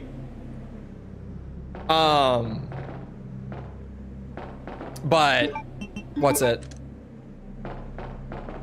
Definitely not, like, they're big ones that they're waiting on, right? How was that Twisted Metal show, by the way? It's best not to talk about it.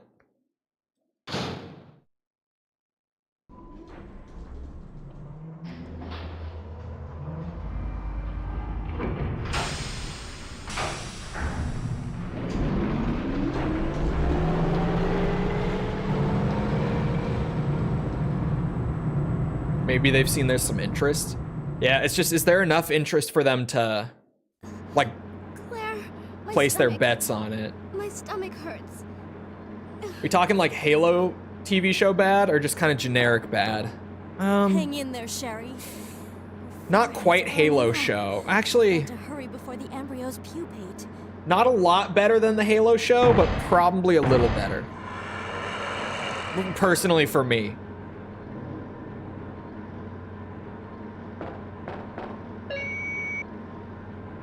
How was that Yakuza show? The Yakuza show is not good. Like, it could have been so good with them using the first Yakuza's story as like a base for it. But fuck. I think that what happened is they got like the plot synopsis of Yakuza 1's plot, and they just started winging it from there. I don't think they actually looked at the original game story or anything. Like beyond just the basic premise, I don't think they actually looked at it. To be honest with you, they can't have. They just, there's no way they did. Considering what we got.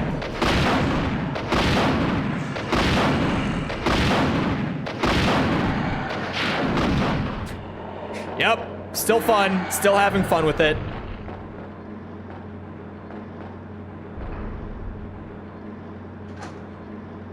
Yeah, it's a really good, like, crime thriller, but it's a really bad adaptation of that story.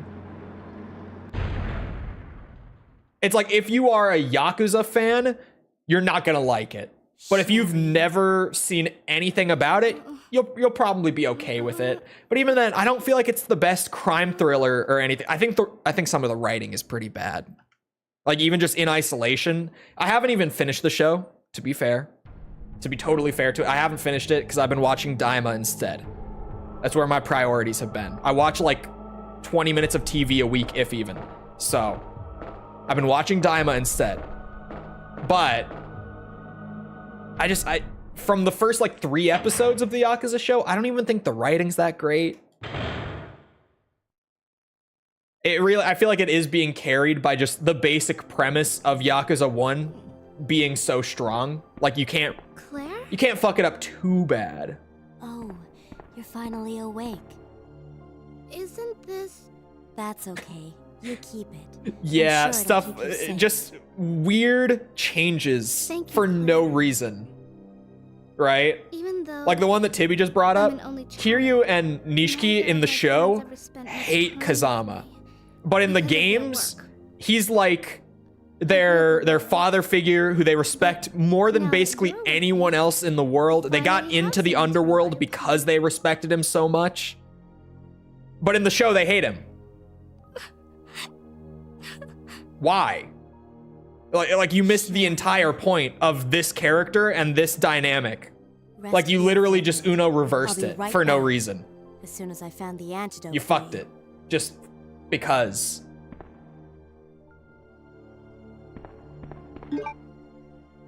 In general, I feel like video game crossovers never go well. There are exceptions, like obviously The Last of Us was damn good, but let's be honest, that only turned out that way because Neil Druckmann literally was there for the production and actively working on it. If not, it probably would have gone the way most adaptations go, which is like, oh, source material, use it a little bit, but don't use it too much. Like, if Druckmann wasn't there, that show would not have turned out the way it did, in my opinion. I don't see that happening because it never goes that way. I'm trying to think. Good adaptations. I know there's more than just... I know there's more than just... fucking The Last of Us. The Fallout show was solid. It wasn't amazing, but like, it was good. Oh, Arcane. Duh. The Sonic movies are great.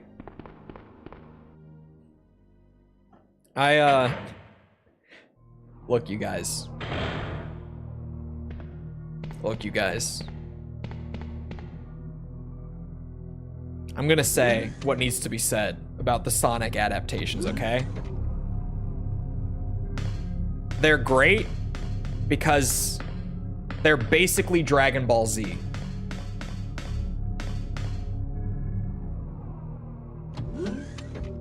I've said it. I've gotten it out of my system. I feel better now. Thank you. I needed that. Huh? Your point being, look, 7 Dragon Balls, 7 Chaos Emeralds. Here, I won't even like explicitly say them. I will just say things from Dragon Ball without even naming characters. Okay? That's why the games are good too. Okay. I'm just gonna say things from Dragon Ball without using names. And you can, if you know Sonic, just put it together. There's like a weak best friend character who's always there. And he's not the most useful, but he's super likable. He's a fan favorite. He's got to be there. Just because he's the best. He's not actually the best. He's kind of shit at what he's supposed to do, but like he's the best, right? And then you've got this guy who's like he comes from like a tribal society, and he starts out as like a main rival for the main character, but after they like have it out, after they have their fight, they become really strong allies going forward, and he becomes one of the more likable, like good guys throughout the rest of the series. One of the most likable in both cases. Again, not naming names. You've got this other guy who's like a dark rival to the main character. Like he's basically the same. They're the same race. They look basically the same. I'm stretching a little bit on the Dragon Ball side, but you know what I'm talking about. They both use the same transformation to get like their major power up. They have all the same like abilities and characteristics for the most part, not one-to-one, but a ton of crossover. Shit ton of crossover. Tails is useful as hell though. Yeah, and Krillin has like Destructo Disc and Solar Flare, but like he's still really weak. Sorry, what? Krillin? Who's Krillin? I didn't say anything. What was I talking about? Oh yeah, the dark rival also starts out as a villain. One of the easily the most intimidating villain at that point in the story. But again, once he's been defeated, they eventually start working together. But they're still like rivals. They still don't really like each other. They're not the best of friends, but like they work together and they respect each other throughout the rest of the show. Series. Okay, and I'm going Dragon Ball, but trying not to say names.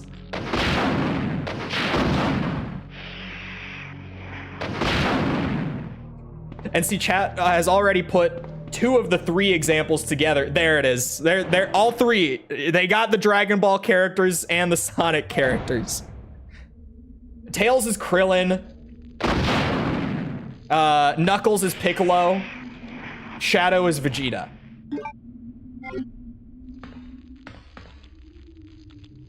Oh, and there's also like this evil doctor guy who has glasses and this like very comically like meh I'm evil mustache.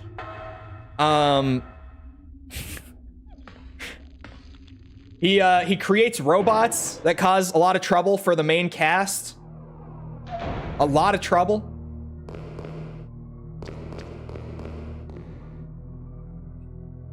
The motives, without naming either of them, and without even keeping this going because it's not worth it at this point. The motives are basically the same between them. They have the same motives. And look, let's just say it how it is. Dr. Robotnik, Eggman, whatever you want to call, he's Dr. Gero. He's Dr. Gero. Yeah, Android 20 also, if you know like older dubs or manga. Android 20, yeah.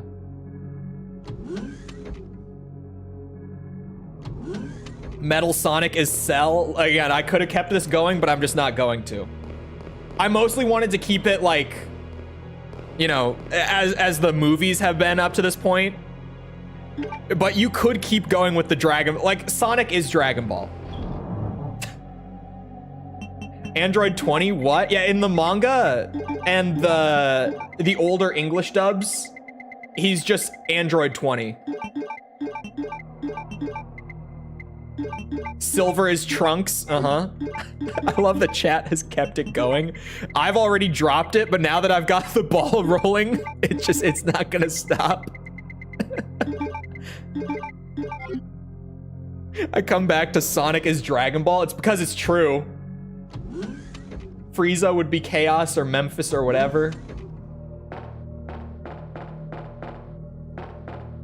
As much as he likes to deny it, Vegeta was literally mentioned in Shadow's design documents. I've never heard that trilogy, that trivia, but that's incredible. I mean, supersonic. Oh, I didn't even talk about, I mean, I kind of referenced it. Like I said, that Shadow and Sonic use the same transformation to give them like their big power boost. But yeah, fucking supersonic. Supersonic. Need I say more? Actually, okay, one more because it's good. The big power multiplier. The big one, like the most iconic one. It turns their hair yellow. They get like a fiery golden aura. They can move faster. They can hit harder.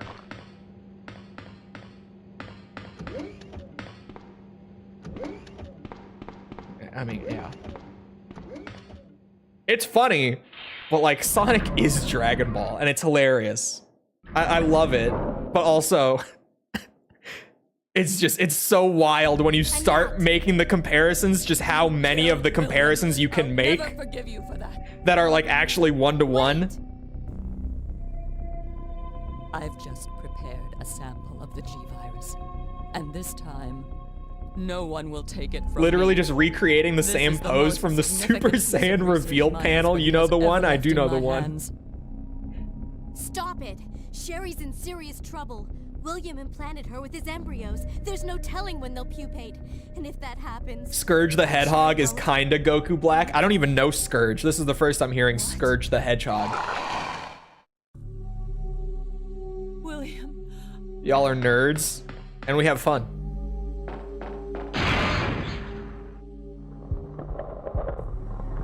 Oh my god, wait, chat. When I finish this run, I can't start the next one. Unless we allow me to save state, I can't start the next one after this.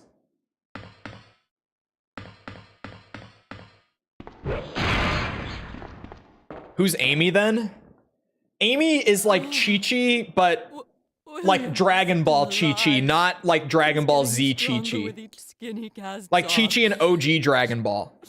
Where she's like actually obsessed with Goku and like anything that Goku does is great. I have detailed information. Everything you need to know. She's like Chi-Chi from OG Dragon Ball, not from the Z era and on, where Chi-Chi suddenly seems to just fucking hate Goku, but then on like a split second change, she'll just suddenly be like, oh, actually, I love Goku, but like most of the time, I mean, just look at her. She hates him. She fucking hates him. Like 90% of the time. She hates him. Just look. Just look. Annette! Early Dragon Ball Z Chi-Chi. Yeah, by the time, especially like by the Android saga, bro, she fucking hates him. She can't stand the guy. she actually can't. That's one like Dragon Ball meme that is actually funny because if you just look at it, it is mostly true. She loves him but hates everything he does. Yes. Exactly. Hey, this isn't even worth it.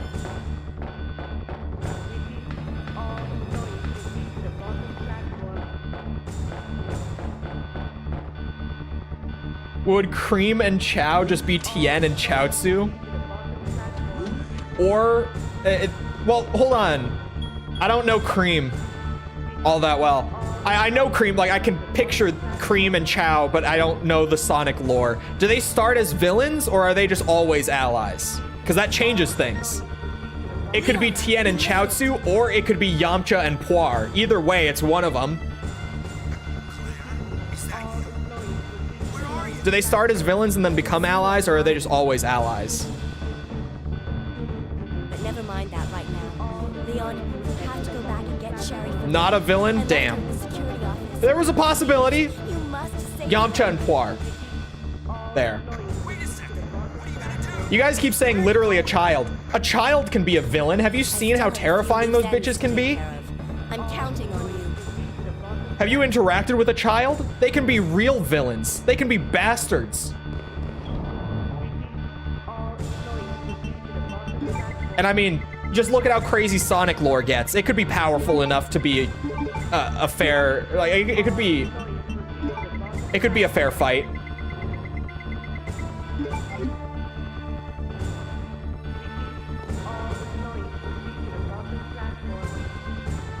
Ask Sundowner. Kids could be cruel.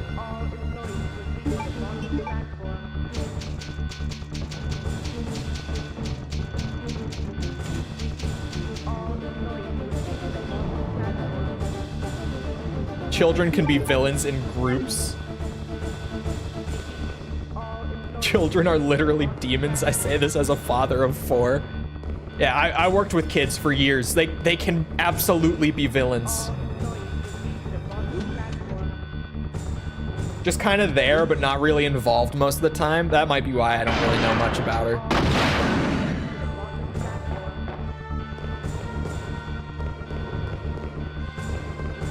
Because granted, I'm not a Sonic fan. I've played some of the games a little bit. I don't think I've ever completed a Sonic game. But Sonic characters are like iconic enough that I still know a lot of the Sonic characters and stuff. Because like it's Sonic, you know? Like if you haven't seen Dragon Ball, you still know a ton of the Dragon Ball cast and like basic info about them, right? It's Dragon Ball. If you participate in like any pop culture discussion, you're gonna learn about Dragon Ball a little bit eventually. You can't avoid it. Sonic is like that. I'm not a Sonic fan, but I can't avoid learning things about Sonic. It happens at some point.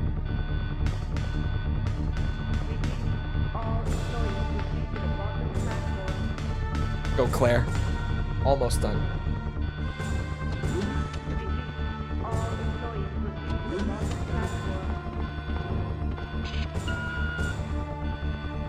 It's Zeno that I'm thinking of. That would be the big cat. I love Zeno.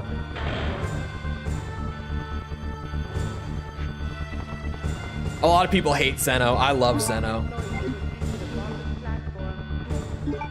Oh my god, would the Werehog be like the Ozaru form? This just gets better the longer it goes on. It just continues to get better, doesn't it?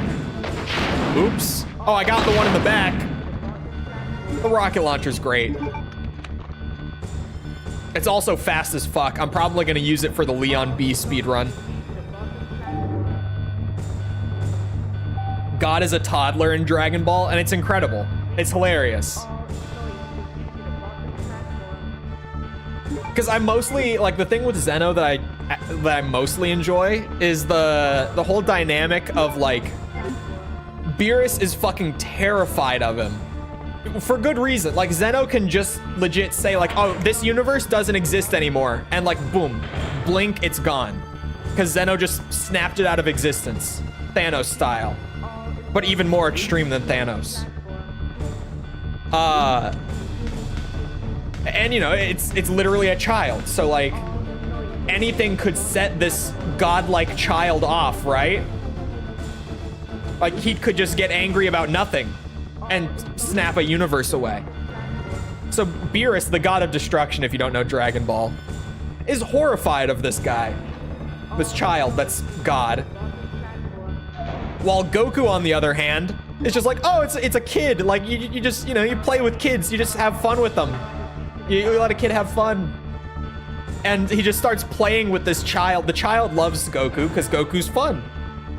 And Beerus is like shitting himself the entire time. Because if Goku fucks up even just a little bit, like the whole universe is gone in an instant. Nothing can be done about it. That whole dynamic for me is just, I love it. It's so fun. I love Zeno. Zeno feels like a character that Toriyama would write. I think that's why I love Zeno.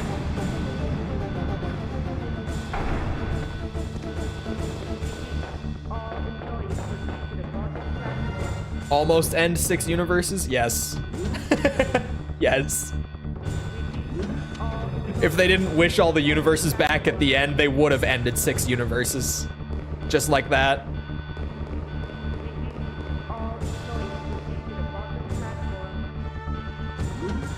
If Goku didn't get the coolest ass pull transformation out of nowhere, well, I guess not transformation. Actually, it's a technique. If Goku didn't get the coolest ass pull of all time, at the end of the arc, then yeah.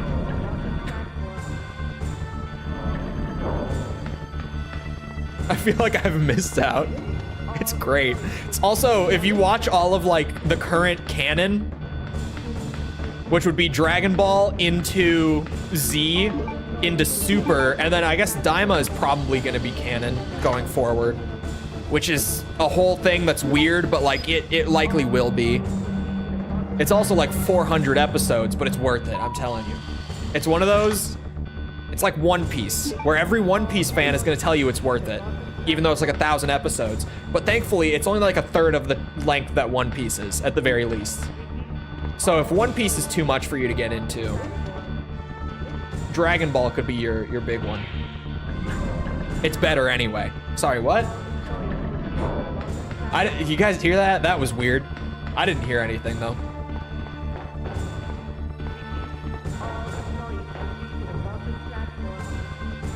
What about GT? You can watch GT. It's what? GT's like 80 episodes, right?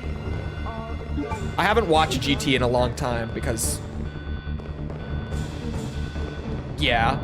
But it's like 80, right?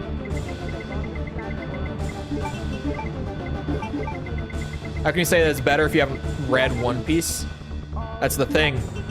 I haven't read Dragon Ball either. Checkmate, liberal. I only watch anime. I don't read manga.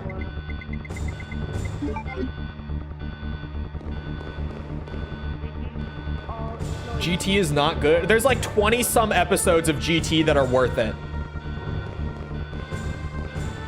That's about it. And they're on the early end. It's like episodes, what, like 13 to roughly 40-ish, I think. Those are the episodes that are pretty worthwhile.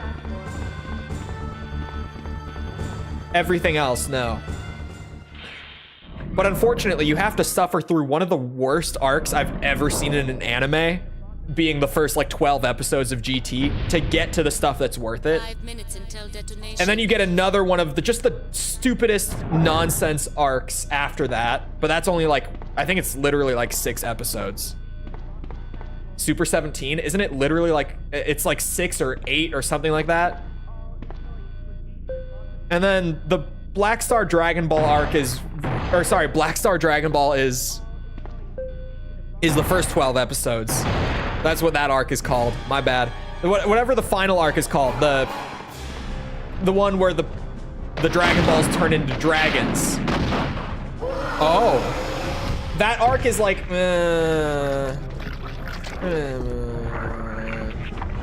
it's fine. It's not very good. So really, GT goes like 1 and 3 on arcs, but one of them's pretty good. You remember them being better than they are? No, the baby arc is good. Not great, but it's good. It's fun.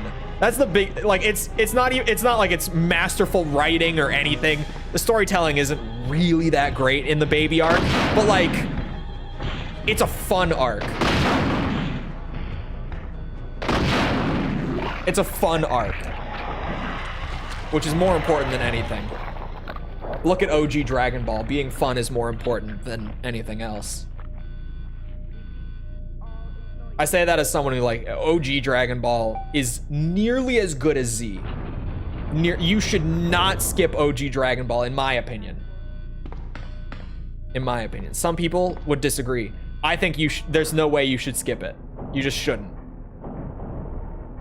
But like, OG Dragon Ball has its moments where like the pacing is bad, the fucking shark jumps in logic are ridiculous, but it's so fun that you don't really care.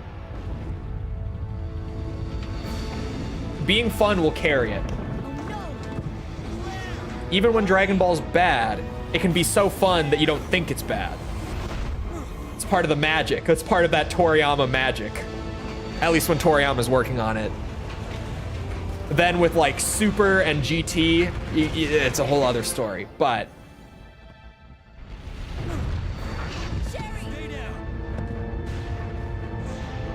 GT has a good arc. Super has like...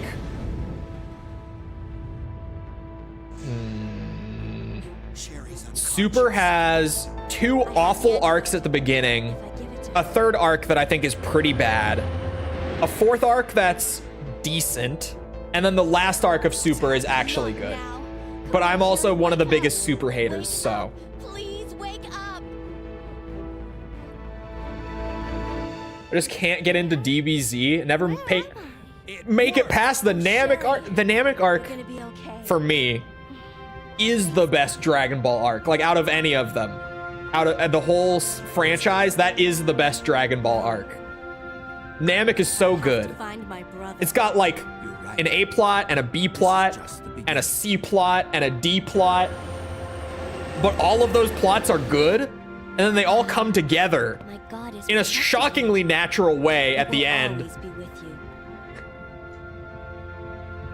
Claire. From what you're describing, most of the arcs are shit. In GTN Super, yes. Dragon Ball Z doesn't have a bad arc. Boo is weaker, but it's still better than, like, most of GT and Super. It's good. It's just not great. But the first 3 arcs of Dragon Ball... Oh, okay. The first 2 arcs of Dragon Ball are, like, peak anime. It doesn't get much better. Or, sorry. Of Dragon Ball Z. The Saiyan arc and the Namek arc are, like, actual peak anime. Doesn't get much better. From what I've seen. And I'm not that big of an anime guy, but, like... That's about as good as it gets. The Android / Cell arc... Still really damn good. OG Dragon Ball has very few arcs that I don't like. Very few. I don't like the Red Ribbon Army arc very much.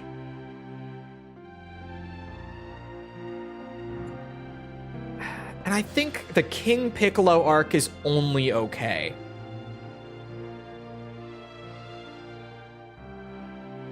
Everything else in OG Dragon Ball is great.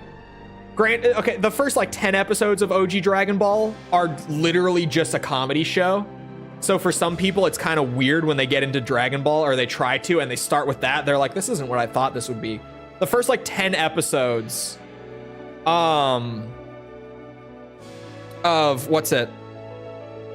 The first like 10 episodes of Dragon Ball are very different because he didn't really know what direction he was going in yet. He planned it as being like a short run manga. Originally, Dragon Ball was just going to be its first arc, but then it was a big enough hit that he continued it and took it in a new direction. So that first arc feels a little weird, like the first 10 episodes if you watch. But then after that, you get the first World Tournament arc, and that's one of the best arcs in all of Dragon Ball 2. That literal second arc of the entire franchise is one of the best. And then Red Ribbon Army comes after that, and it's not great. And King Piccolo's decent. The final World Tournament arc in OG Dragon Ball is in my top 3 for the whole franchise. I always say, the final World Tournament / like Piccolo Jr. arc into the Saiyan arc, into the Namek arc, that run is legendary. Like that whole 3 arc run right there, that is peak Dragon Ball. No, I was talking just about the Super adaptations of the movies, though, when I said that they were awful. If we're talking about the movies, like Battle of Gods and Resurrection F, which I always tell people to watch the movies instead because the anime is much worse. If we're talking just the movies, then Battle of Gods is really good, and Resurrection F is very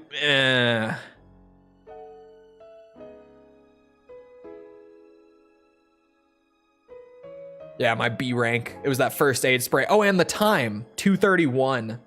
I wasn't on my peak speedrunning routes.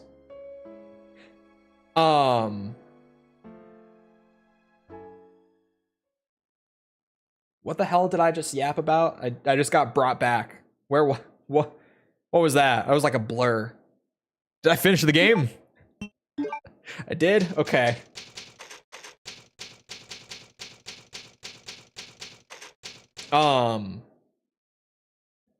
I haven't heard that he wanted to end it at the Namek arc. I can't imagine that he did.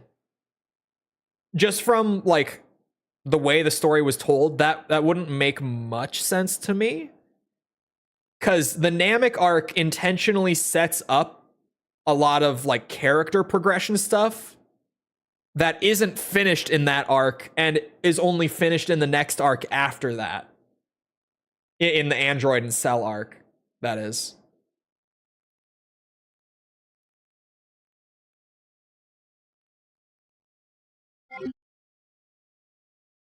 Now, chat, we didn't settle. I could do like 15 minutes of Leon B, or I could just do something random for the last 15 minutes of stream, and then we could just start it. Because if I want to start it now, I'm going to have to save state it.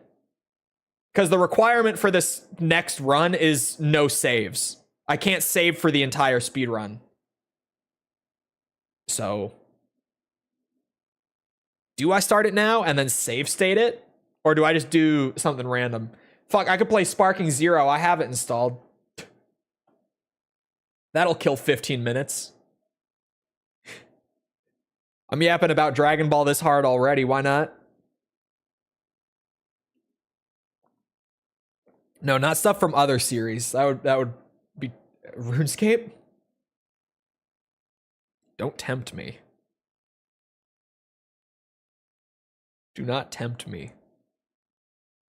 Hold on, you guys can't see my whole display right now. Let me look. Like, we could start it, but the save stating, it's gonna feel kind of cheaper that way. So I don't know if I want to.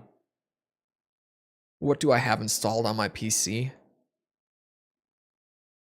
Call of Duty, Doom 1 and 2, Sparking Zero. That's about it, to be honest with you.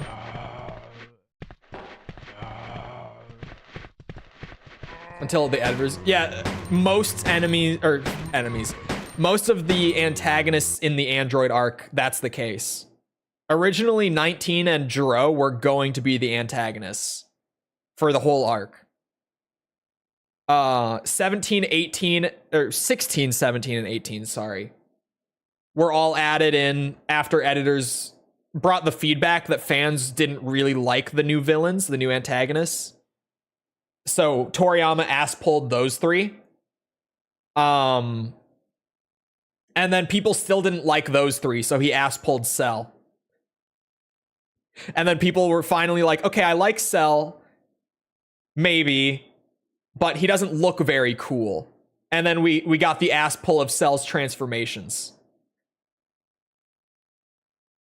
That arc, the Android and Cell arc is, like, this is like Scott Pilgrim trivia, but it was basically just improvised the whole way through. It was basically just all improv for that arc, which is amazing because that arc is still really damn good. Granted, a lot of Dragon Ball was just improv, to be fair. Especially Z.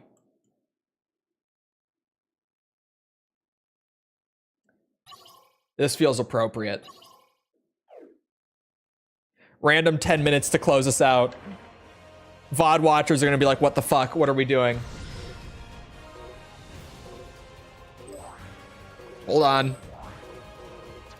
Turn off the anime music.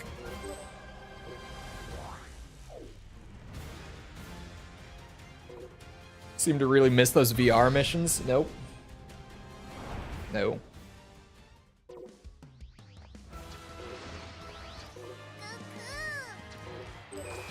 I'm just going on ranked. Fuck it. Do I do... I could do single battle. My rank is way lower on single battle. And the matches will be a lot faster. Do we just do one-on-ones, which, if you don't know the game, they're very fast matches? Or we could do the team matches. What do you think, chat? Single or teams? My rank is super low on singles because I never play them because they're just over so fast. I would rather do team battle most of the time. Is this the game with Naruto in it? Yes, definitely. For sure.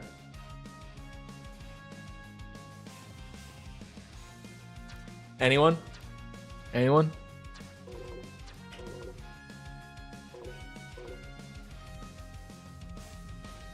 What genre is this game? It's a fighting game, arena fighter.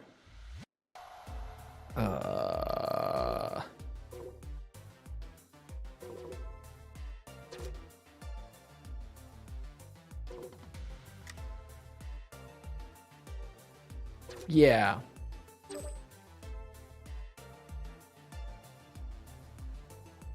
Naruto as a guest character would be really funny. Oh, dude, this team has been fun. You know what would be kind of no, I can't do double Goku. That would be wrong of me. I was gonna say I could swap Krillin for Roshi and start every match with UI Goku instead. Chat, what do you think? Ultimate Gohan, who's been my front man for a bit now, or UI Goku, who I haven't really played, but like could be kind of funny. Roshi is a better anchor than Krillin. I might swap that anyway. But either one works. Any takers on this one? Any opinions? Ultimate Gohan has some sauce to him.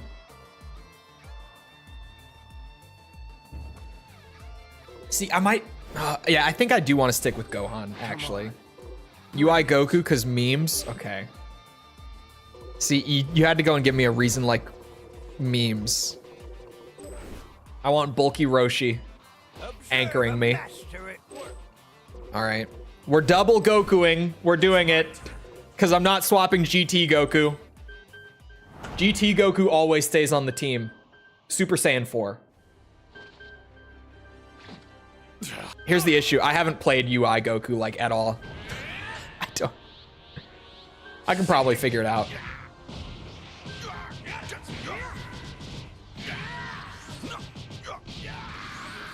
Whoa, okay.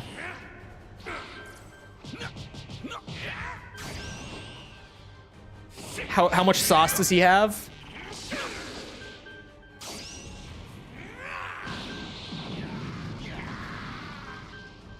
He's a little saucy. Little bit. Yajirobe, because even funnier memes? No. We don't do Yajirobe here. We don't do that. Oh, come on now.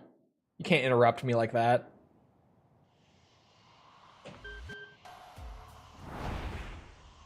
Ultra Instinct Roshi would be stupid. He would be so over... Oh my god. I don't fully grasp this yet, but soon. Okay. What am I up against? B2. Adult Gohan's very good, though. Hey, after we're done, you want to get together and read a good book? Fuck no. What? Oh. Get those back shots, Goku. Oh, no. Yeah, here we go. We're gaming now. Get ready for a lot of vanish battles. Like that. Who reads as a group activity? What the fuck?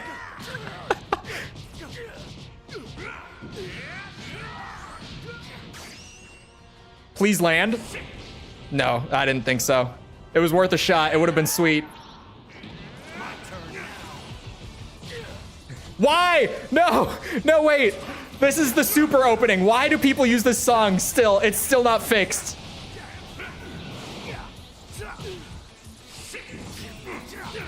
This guy was not ready for my defense. He's trying to cheese me out. It's still not working. This landed. Fuck. Okay, the song isn't playing anymore. I'll take it. Lord Slug? Oh god, he's... I think Slug and Gohan are both 4 points. So my first two characters, I'm already using 13 of my 15 points. He's only using like 8 of his 15 so far. He has a lot of characters on his lineup. Okay, suddenly his defense is going crazy.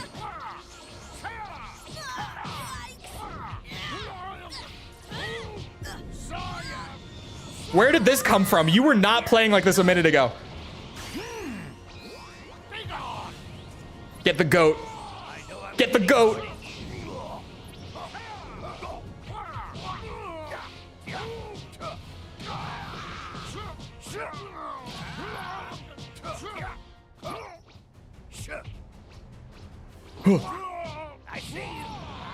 Roshi is truly the GOAT.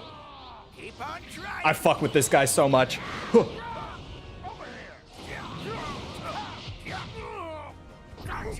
Damn it, he read me.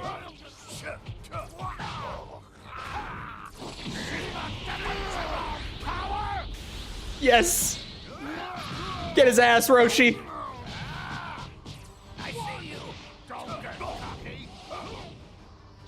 He's out.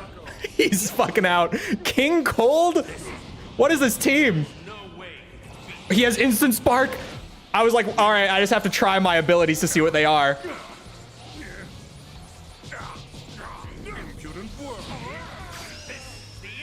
Please land. Yes! Let's go! Sorry, I haven't played this character. I haven't seen this shit.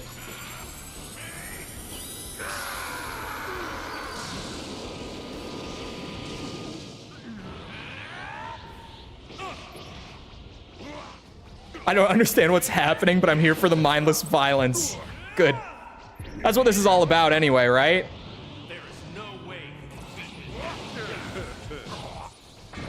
Nice.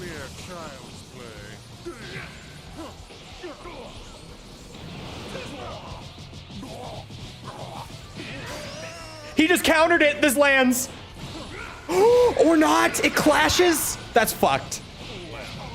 That's so fucked up. I can do it again. I'm sparking again. Come here, bitch. Oh no. He just boosted it too. Fuck. Nice. Oh, he's gonna waste my ultimate. Fucker.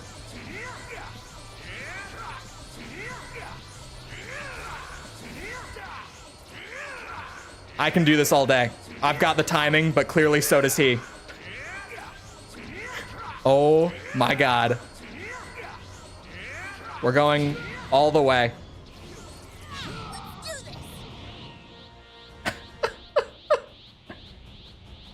And we're getting a little hitch. We're back. Let's go beyond. Man, he key blasts a lot. Totally pissed off. That was interesting. It just happens. As fucked as it might sound. Let's go beyond, Gohan. Let's kick it up. It's time for peak. This is why we bring GT Goku. Not for little boy Goku. For this shit. Oh no, why did that whiff? The fuck? Nice! Holy shit, that was a crazy good... That's a 2-frame window to land that counter, by the way. The one that he just landed, he like perfectly parried it, basically.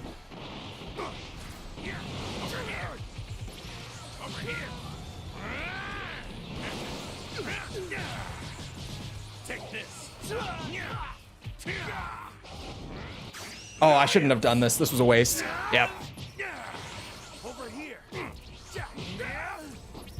Nice.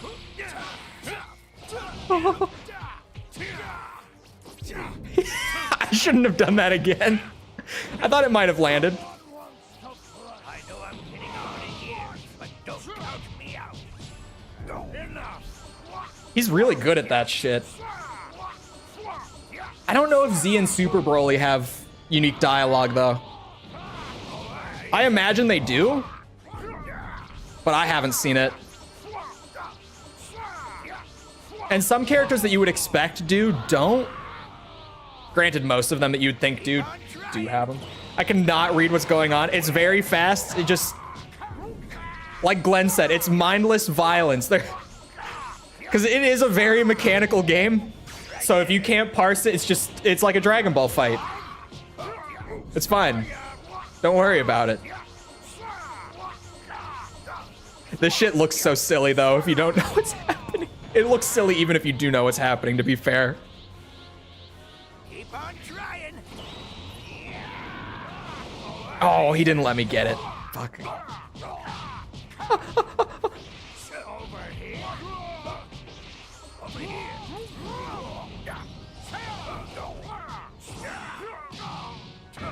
Nice. Oh. All right, bring him back. Oh shit. UI Goku's very good. Shocker.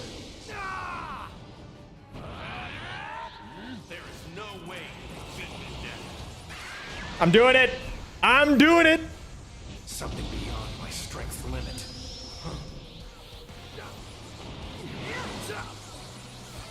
I'll give you a fight.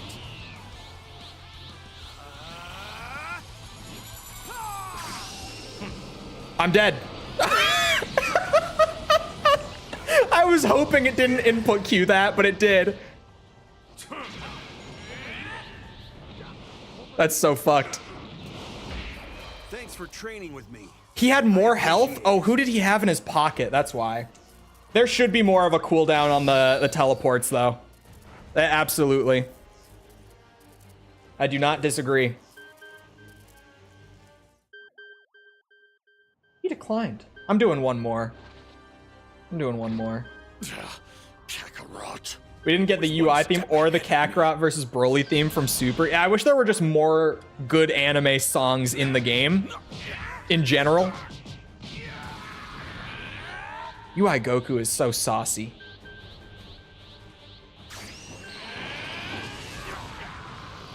And his beam is crazy. Okay. But I haven't checked out the modding scene much yet. I've seen some stuff go around, but I haven't really looked at it to like actually download anything. I'm going over time for this. This is just guilty pleasure at this point. That's Super Goku, I think? Yeah, it is. I'm itching to throw down with Okay. A lot of Goku today. Somebody fight me. Kind of expected, I guess. There's like 30 of him in this game. I can tell this is gonna be a good fight. My Goku better. Actually, if he goes up to Super Saiyan Blue, Super Goku's kind of crazy strong. I'm not gonna lie. Oh god, he's kicking my ass. This probably isn't gonna land. Oh, it's fast though. So there's a chance if I keep trying it. Probably not. Somehow we lost last match. Yeah, so if it goes to timeout, like it did there, it judges it based on whose team has more remaining health. Oh no, this is gonna hurt a lot. Yeah, I tried to vanish it. I couldn't. I couldn't do it. This is gonna hurt a lot.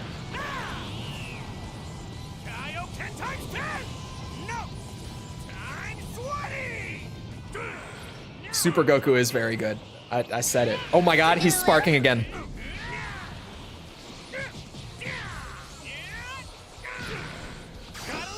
I'm dead! He just killed UI Goku. Oh my god. He's dead. Oh my god, it's so fucked. It's so over. He won. He's dodging this. What am I doing? Or not. Child Goku, get his ass.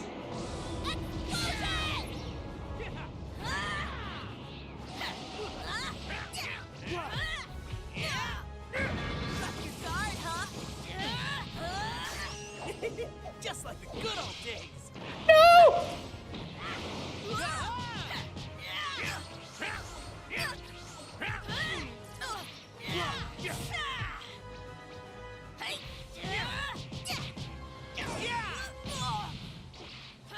Oh, I was gonna trip him again. Oh my god, he has Super Vegeta too. Well, not Super Vegeta, but Dragon Ball Super Vegeta. He's going for a fusion later this match.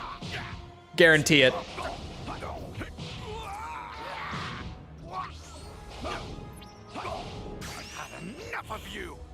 I hope not. Oh shit, it landed. I tried to block it.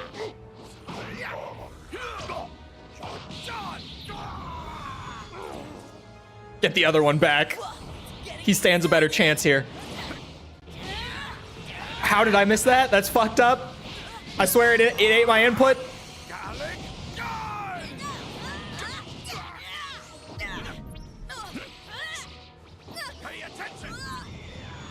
I'm paying attention.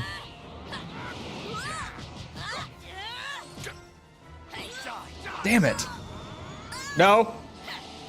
Oh, fuck.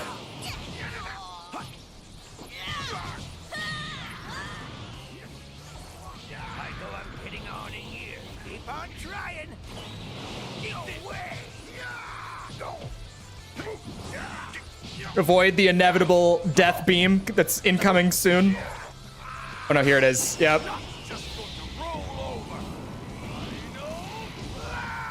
Eesh, I didn't avoid it well.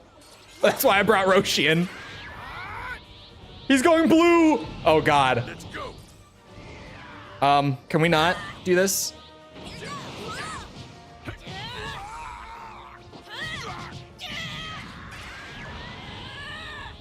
How's anyone following? It's a lot. I'm in a relatively high rank, like not the highest, but I'm pretty high up. So it moves a little fast.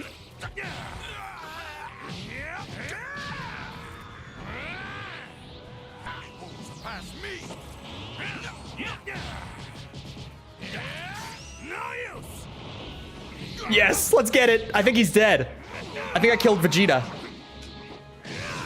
Fuck yeah. There we go. We're cooking a little bit now. Oh my god. Spirit bomb, no! No! He's cheesing the spirit bomb! God damn this shit. Oh. Oh my god, it hurts so bad. I'm doing what he does. I'm dead. All because I whiffed my fucking dodge. This is so fucked. Roshi clutch incoming. Maybe, if I can manage. He killed Super Saiyan 4 too. This is not good.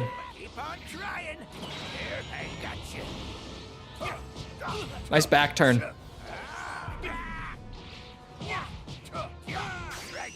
Right there. Come on. Yes. Fuck him up. All right, crazy play. Crazy play. Check this out. We get rid of bulky Roshi. We go for skinny Roshi. He has fucking Yajirobe as an anchor. Of course.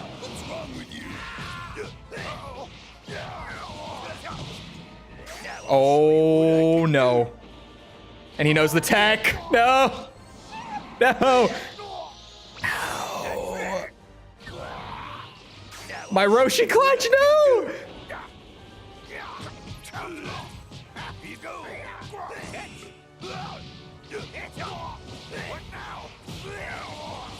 Oh my god, I'm throwing.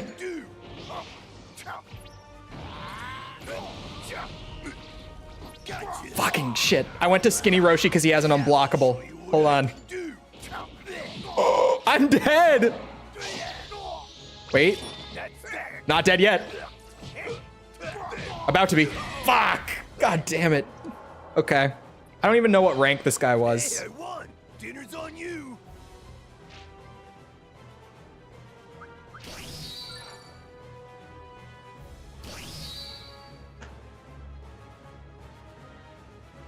No, cut it.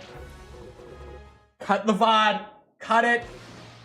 Cut it. It's good to see you, Dad. You didn't see anything? No. I just ranked down on stream. Is that fat Goku? No, that's Yajirobe. Anyway. I hope you guys enjoyed. If you did enjoy, and you haven't done so already, feel free to go ahead and leave a sub. Come back another time. We're doing this. We're doing Resident Evil, that is. Sparking Zero, maybe I could be talked into it more, but we're doing Resident Evil 2 and more beyond that, 3 once we're done, etc. But you get it. We're doing a ton of other stuff, like Metal Gear 100%, Yakuza, Ace Combat, Armored Core. I'm doing a lot. So come back for any of it. It's all good shit. It's all good shit. Also, if you enjoyed, leave a like, because YouTube algorithm, you know how it goes. If you're looking for links to anything outside of YouTube to engage with the community, check out links in the description below, things like Twitter, Discord server, whatever. Those are all down there. Other than that, though, once again, I hope you guys enjoyed. I hope to see you always back here next time. I hope you all have the rest of your day. Thank you for coming to the stream, and goodbye.